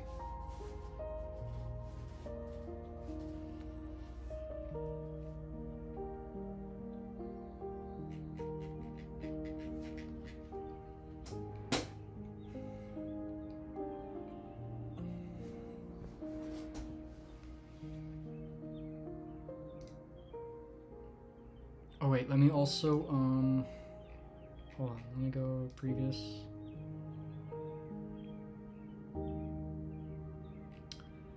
Which one was the lab with the Linuxes? Reconnaissance, pen testing. Using a playbook, allowing it. Which one was it? Use cases for automation and scripting. I don't know which one it was.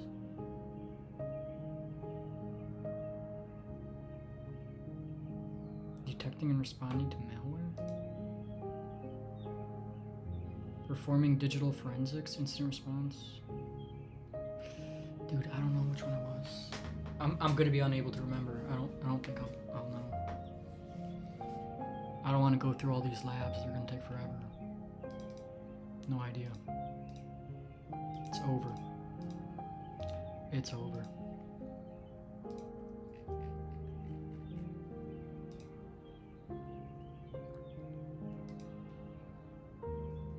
Alright, so the first one I got 92% correct, then 90, then 81, then 95, 76, 86, 100, 89, 77, 93, 83, 89, 81, 90, 72, 79. I should just do all of them though. 16 of them.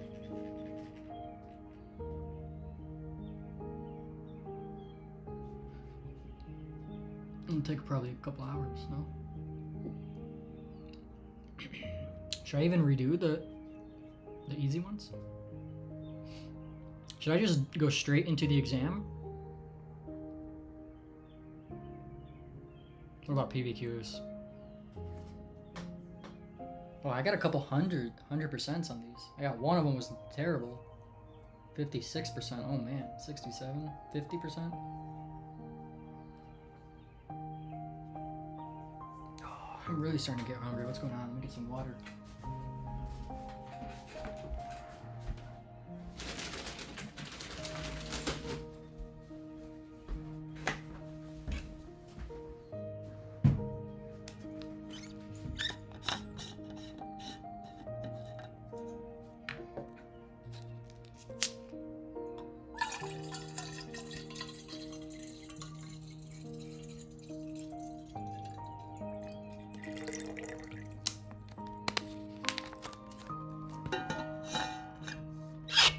Or I can do the refactoring of all my notes. I use that as a form of review.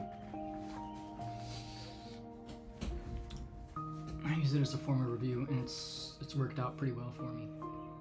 And it's also like, I mean, I want to refactor it, so actually then this will be kind of reintegrated into, reconciled with my whole knowledge base. You can't really see that, but this. So maybe I'll do that. Let me just look through this stuff first of all. What do we got going on here? And I should do, what is this? Yes, switches it back to tabbed. This sort of thing. What is going on here?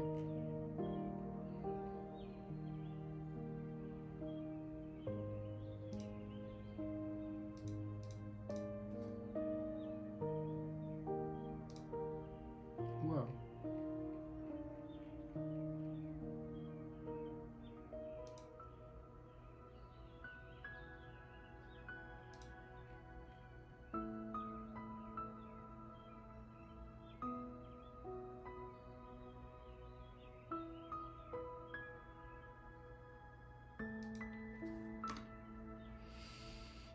Basically, I have two definitions here, but it's okay. Access control.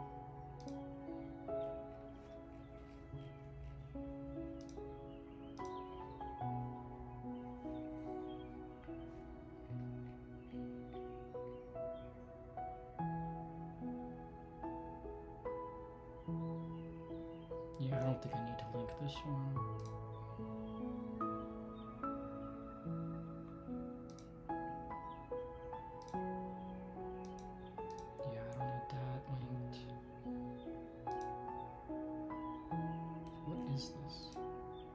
D430. Yeah, this is an older school. This was okay. Oh, I've got a non-repudiation here.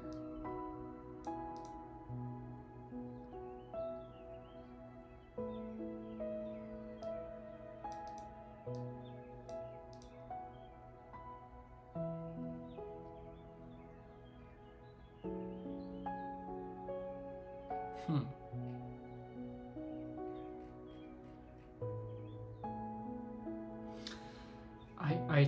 I don't think I should deal with any 430 stuff.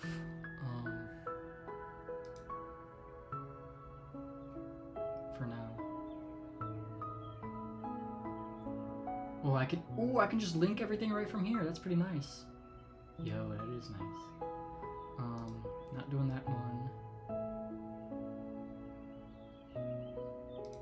Not doing this one. Cryptography. Let's figure it out here.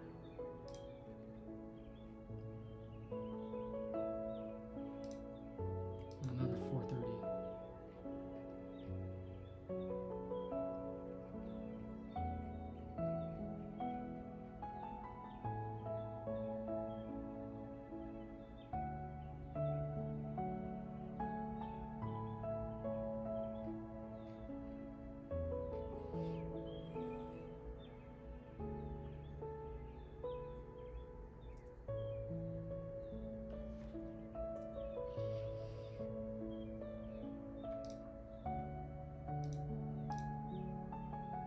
Oh, this is where it's like kind of interesting.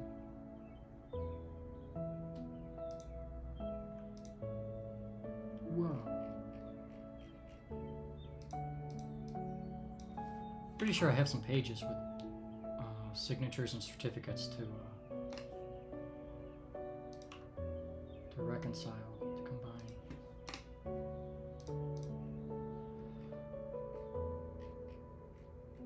And PKI as well.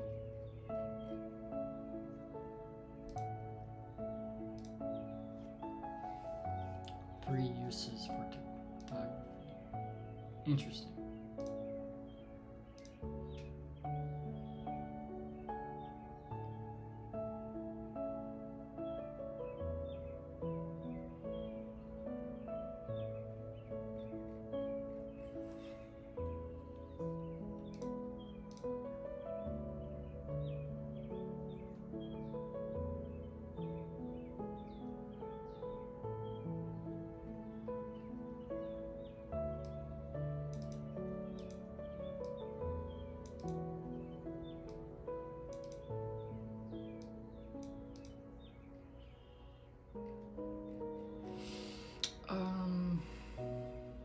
Yeah, I don't need to link this one. Oops. Oh no. Online contracts. Oh, a bunch of non-repudiation on there. Let's see what this is all about. C841, online contracts. Legal capacity online, form of offer and acceptance.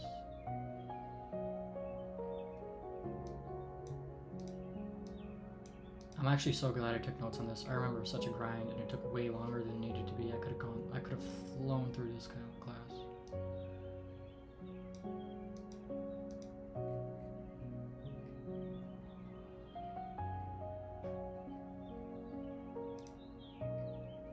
Authenticity and non-repudiation. Authenticity refers to the problem of attributing an electronic message to a person.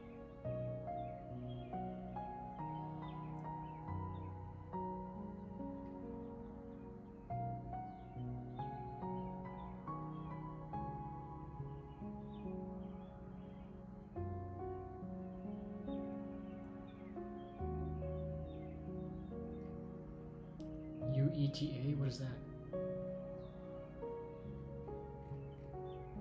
I need to link that because I don't know what that is. This.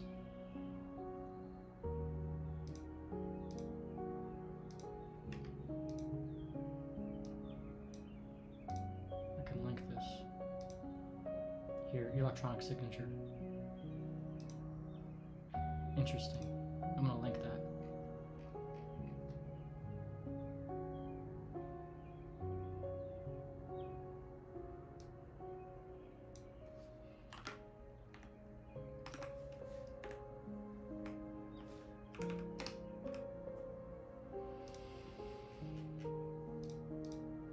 Otherwise, I don't think I need to link it here. Got this one though.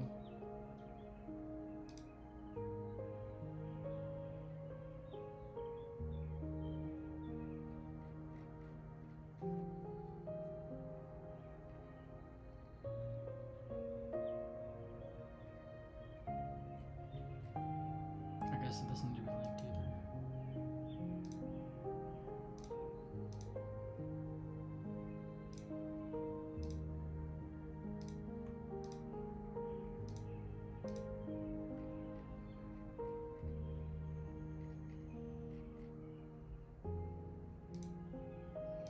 Cybersecurity framework.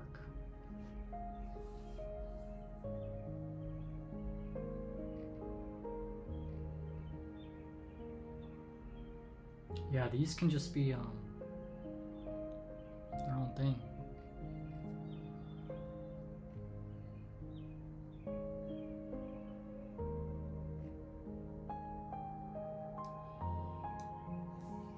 I want to go to this lesson actually. Let's go to 1 cybersecurity framework here.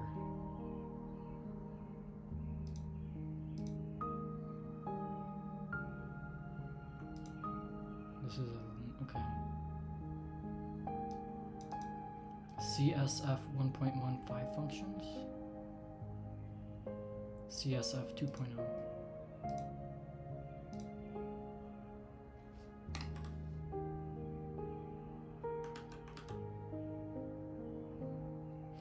Refers specifically to provisioning secure processing hardware and software.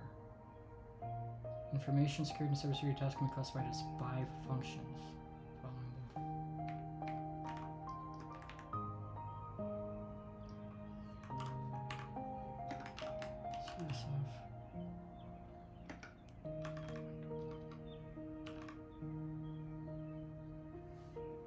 What's the 1. What's the 2.0? Because there's a new one now.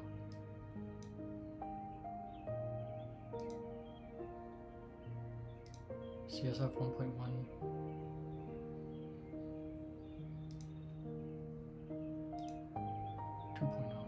Overview. Where's the overview?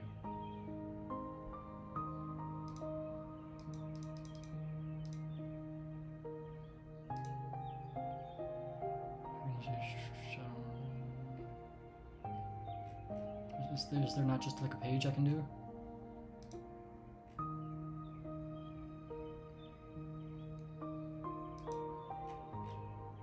You can only download?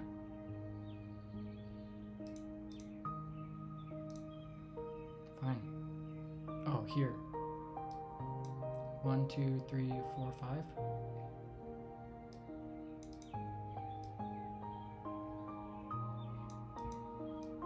Six functions.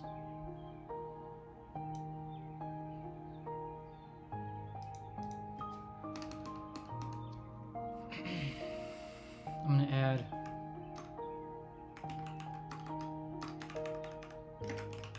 newer CSF 2.0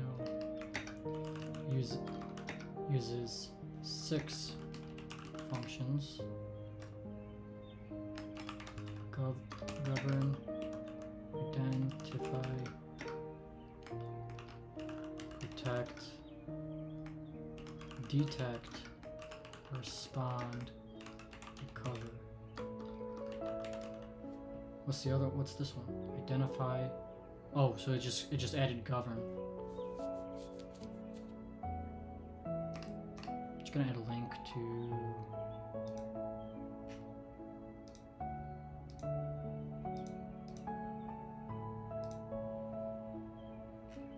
This is a new. This is a different document.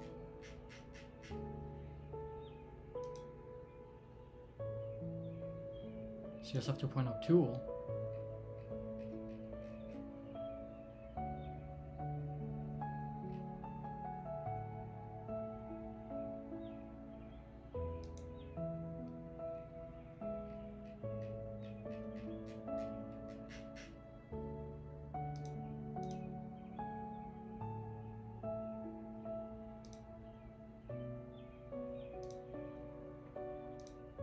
Oops.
started this on 5/03. So just a little bit over a month. And I had a few days, like I usually don't do too much work on weekends. And then I had some days where I had to do like moving and just things like that. So overall it's pretty good. What is that? Today's the 24th day that I've done work out of the, what, like 30 days or something. So basically out of that, a week off. Dang. I feel like I could do more than that. Okay, this one I know I can organize pretty easily. What about this one?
Obsidian's kind of slow with this formatting stuff, man.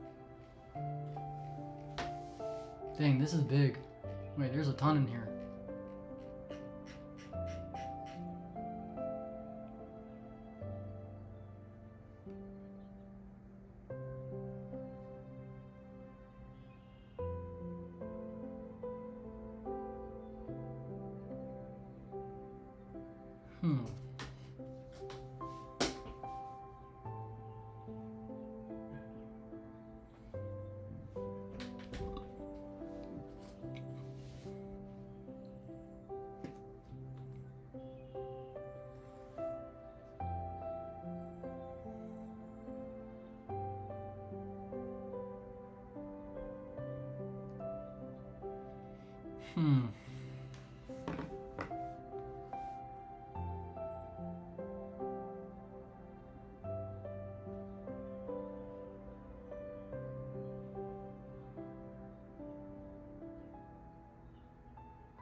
Should I or should I? I don't know.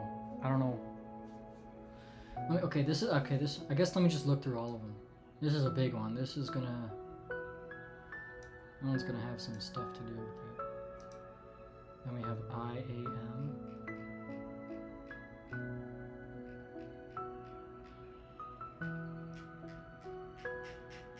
I probably should.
Dang, there's a lot of cool stuff in here. Now that I'm just reviewing like all the stuff I was taking notes on and learning.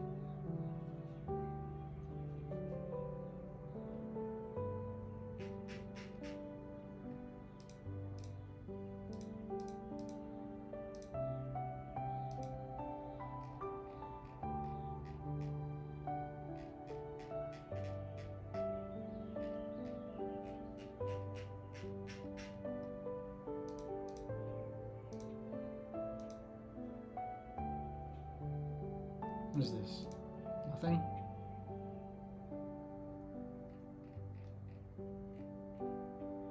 What should I put? Why is that one got nothing? What is this? Explain vulnerability management here. This one.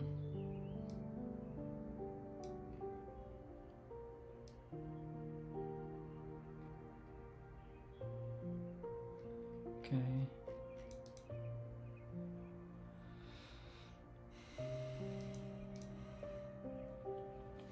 Okay, I should just do it.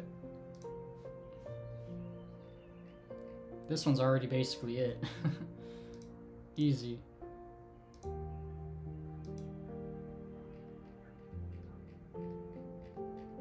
This one's not bad.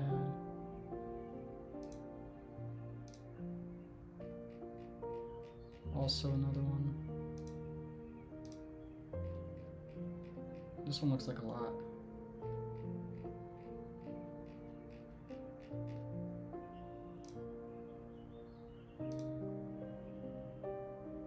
Oh, this one's already done.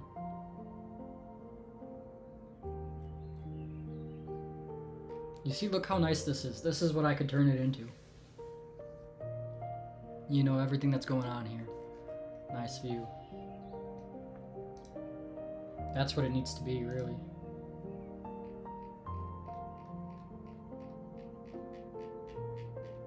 This one's got a lot.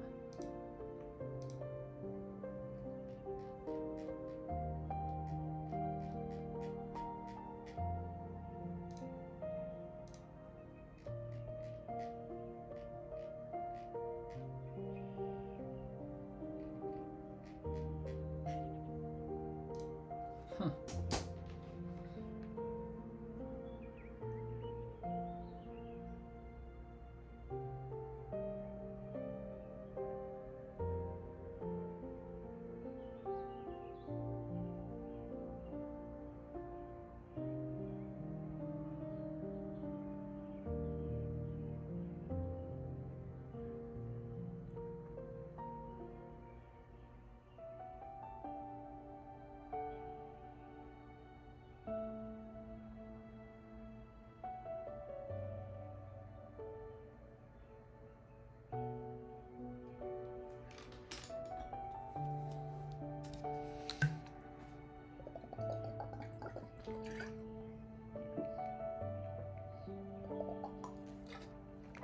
I think that's what I'll do.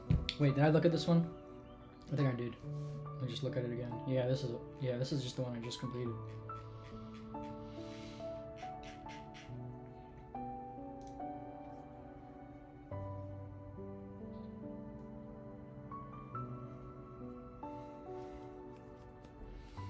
Okay, so that's what I'll do. That's the plan. I'll do all this as a general review, refresh myself, and then I'll go into all these practice questions. You can't, I know I have it like blocked, but I'll go into all the practice quizzes, which is basically there's one quiz for each of these sections. So 16 here.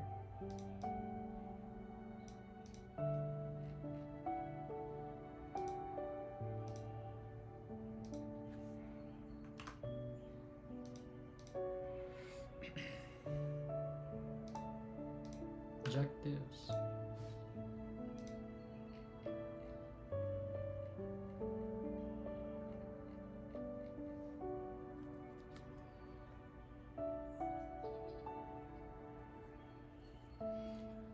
I don't know.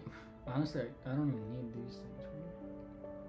Actually, I do, because these... Yeah, okay, I do that, because that makes adding the compare threat types rather than just threat types. Because a threat types will be a page about threat types, but compare threat types is going to be a map of content for links for... Okay, yeah. Okay, good, so good. Okay. So, I'll start with this one, because because it's one, I'll just go in order, but it's also going to be easy.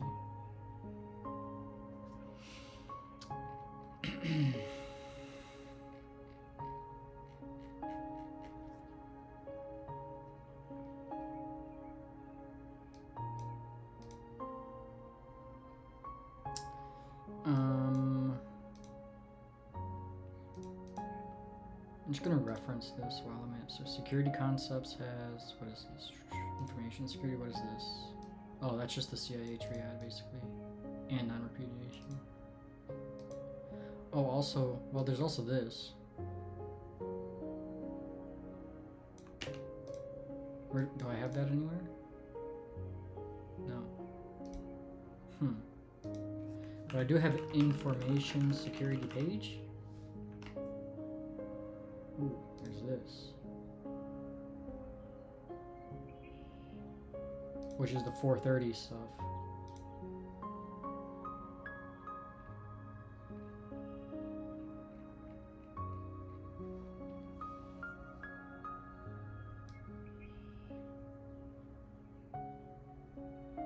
I like this better because it's referencing an actual law.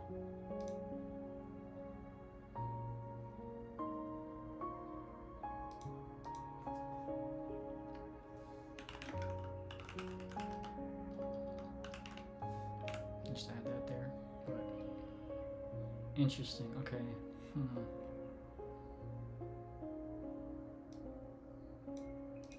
I like this though. This seems to be separate. I feel like maybe information security should be a link. This should be a page. Abstract this out? No, because this is information. Well, okay, I have to change this then. Hold on, okay, let me go to 430. Can I just click on this? No, that's gonna exit it. No, that adds it to a search, okay. Just, I don't know. Here. Okay, D430. Yeah, so, you know, I don't want this. Is the thing. I'm gonna have to deal with this eventually, this class. I know I keep ignoring it, but I'm gonna have to deal with it.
Hmm.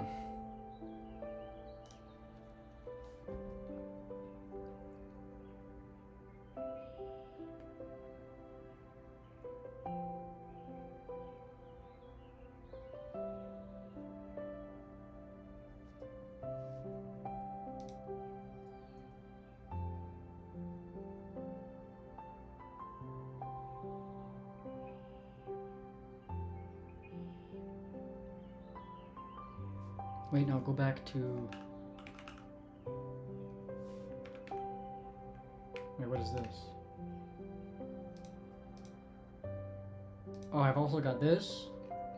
The law class. Oh, man.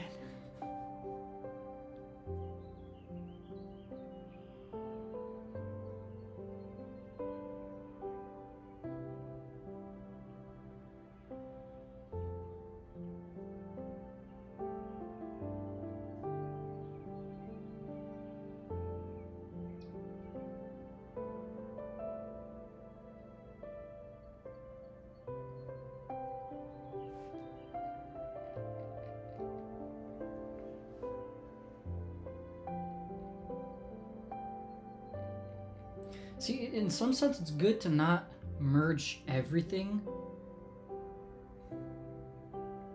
because each class might have a focus on a topic that's one vertical. So I kind of like how this is its own.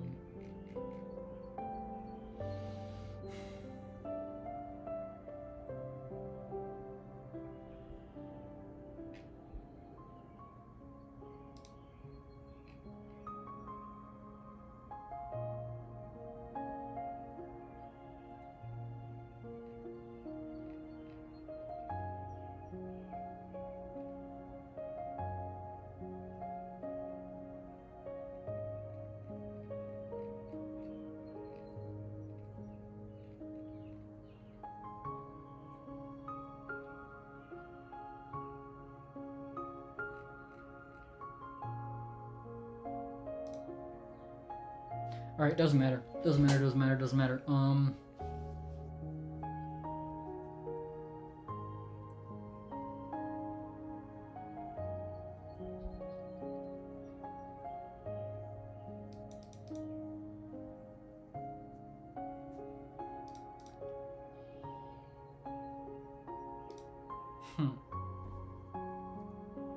Wait, actually, but I do like maybe the idea of keeping information security. So let's see.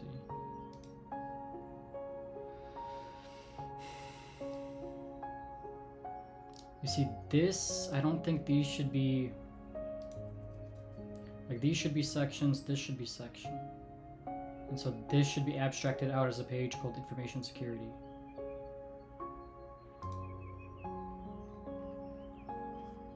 Is what I'm thinking.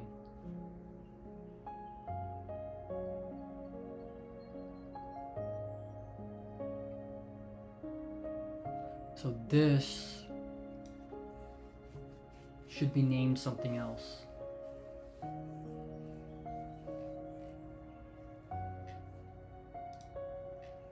Isn't it based off one of these books? It's a link to WGU's thing. Oh, I do have access to this. Is there tables of content? Table of contents?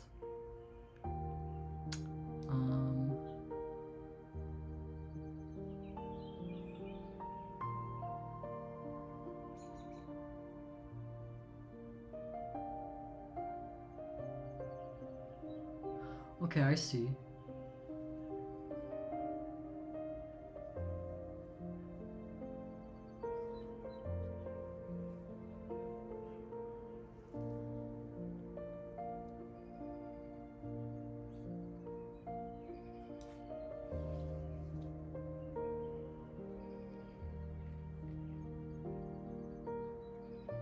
Technically, this should be what is information security. Then identification, authentication, okay. Authorization and access controls. Auditing and accountability. Cryptography, okay, so compliance. Laws and regulations.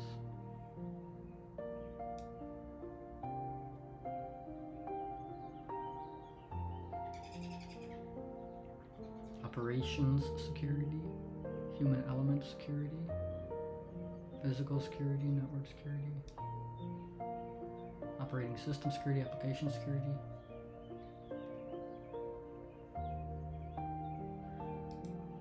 So what I can do is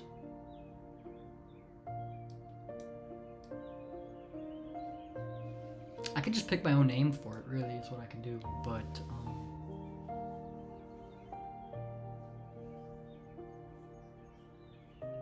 what should I name it? Either, because it's called the section in the book is called What is Information Security?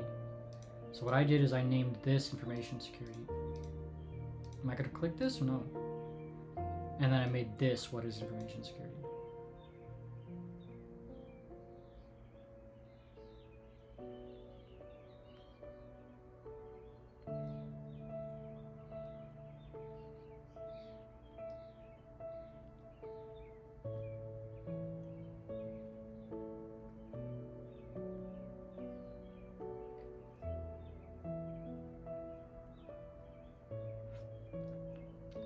Defining InfoSec. When are you secure?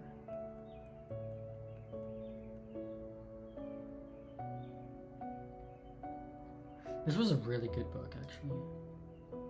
CIA, Parkerian Hexad, Data at Rest Motion, Threats, Vulnerabilities, Risks.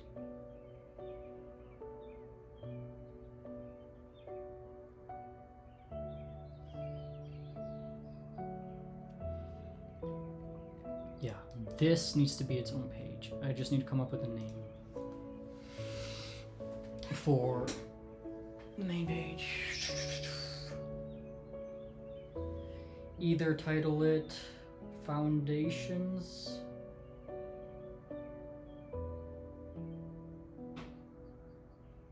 of Information Security, because there's a page Information Security Overview. Let's see, what do I call it?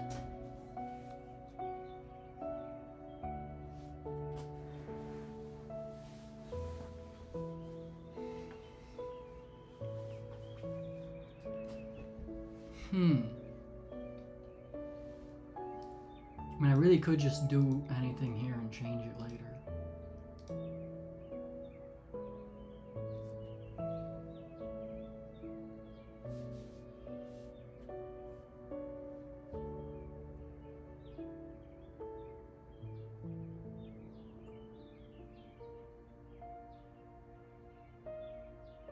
Although,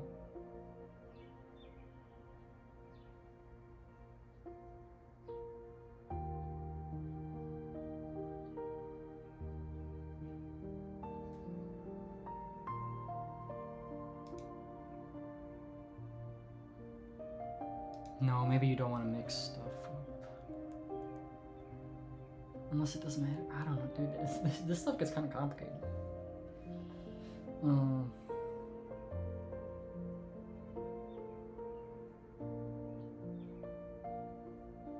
So maybe it's not good to combine everything. I'm just thinking, like, this page is strictly for, not strictly, but this page outlines things that you should know about according to the class I took for this. But other classes that cover InfoSec have other topics. So what I can do is when they both cover InfoSec, make one page InfoSec and put all of what each one covers into that page of InfoSec. But the thing is if I'm looking through one class and I want to only see the stuff pertaining to that class, would I ever want to do that? I guess is the first question. Is that ever a use case? Kind of like this here. Although InfoSec definitely needs to be its own little thing.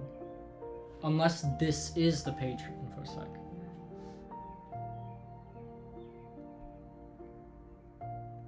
Probably not. I don't like that idea. I like that each thing, each of this should be a map of content. That's probably the best way to approach it.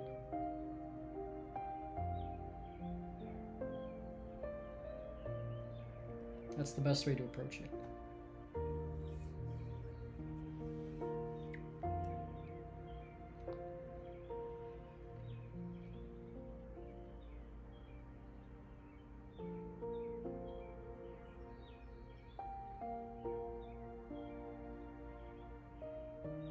Is there really no non-repudiation in here?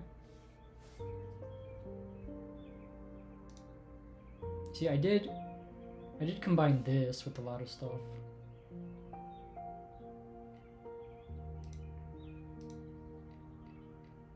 D325, I added a whole bunch of things in here.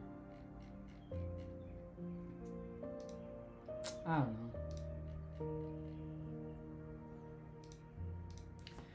Foundations? Fundamentals of information security? Should I just name it that? Or foundation? What's the book title? Maybe I'll just title it whatever the book is. Wait, what is this? Summarize fundamental security concepts. Oh. Oh, I thought I was on the same page here. Fundamentals of InfoSec. And the book is called Foundations of InfoSec. But the class is called Fundamentals of Information Security.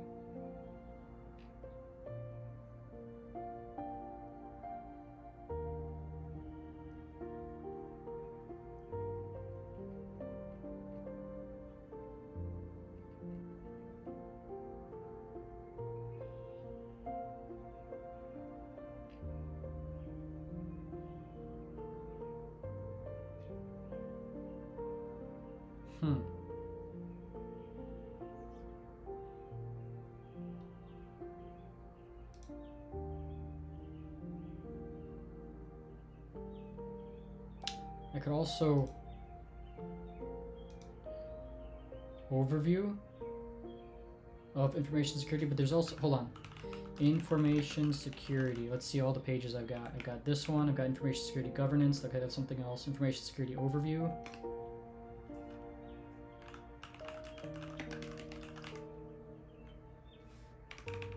How is private, federal, okay, legal issues and information fundamentals, information security terms in contracts, summarize fundamental security concepts, human element security information. Yeah, I think, okay, so it's the main items here are information security governance. What is all this about? C841. ISG. Oh, I see.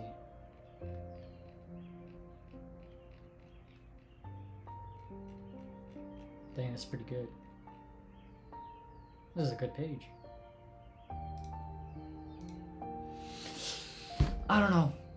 I'm gonna think about it and come back. I'm gonna go eat.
Alright, here's the deal. I already did like barely nothing today. Like, I streamed more of me being AFK than me actually working. And it's beautiful weather out right now, so I'm gonna go do a little bit of yard work. And,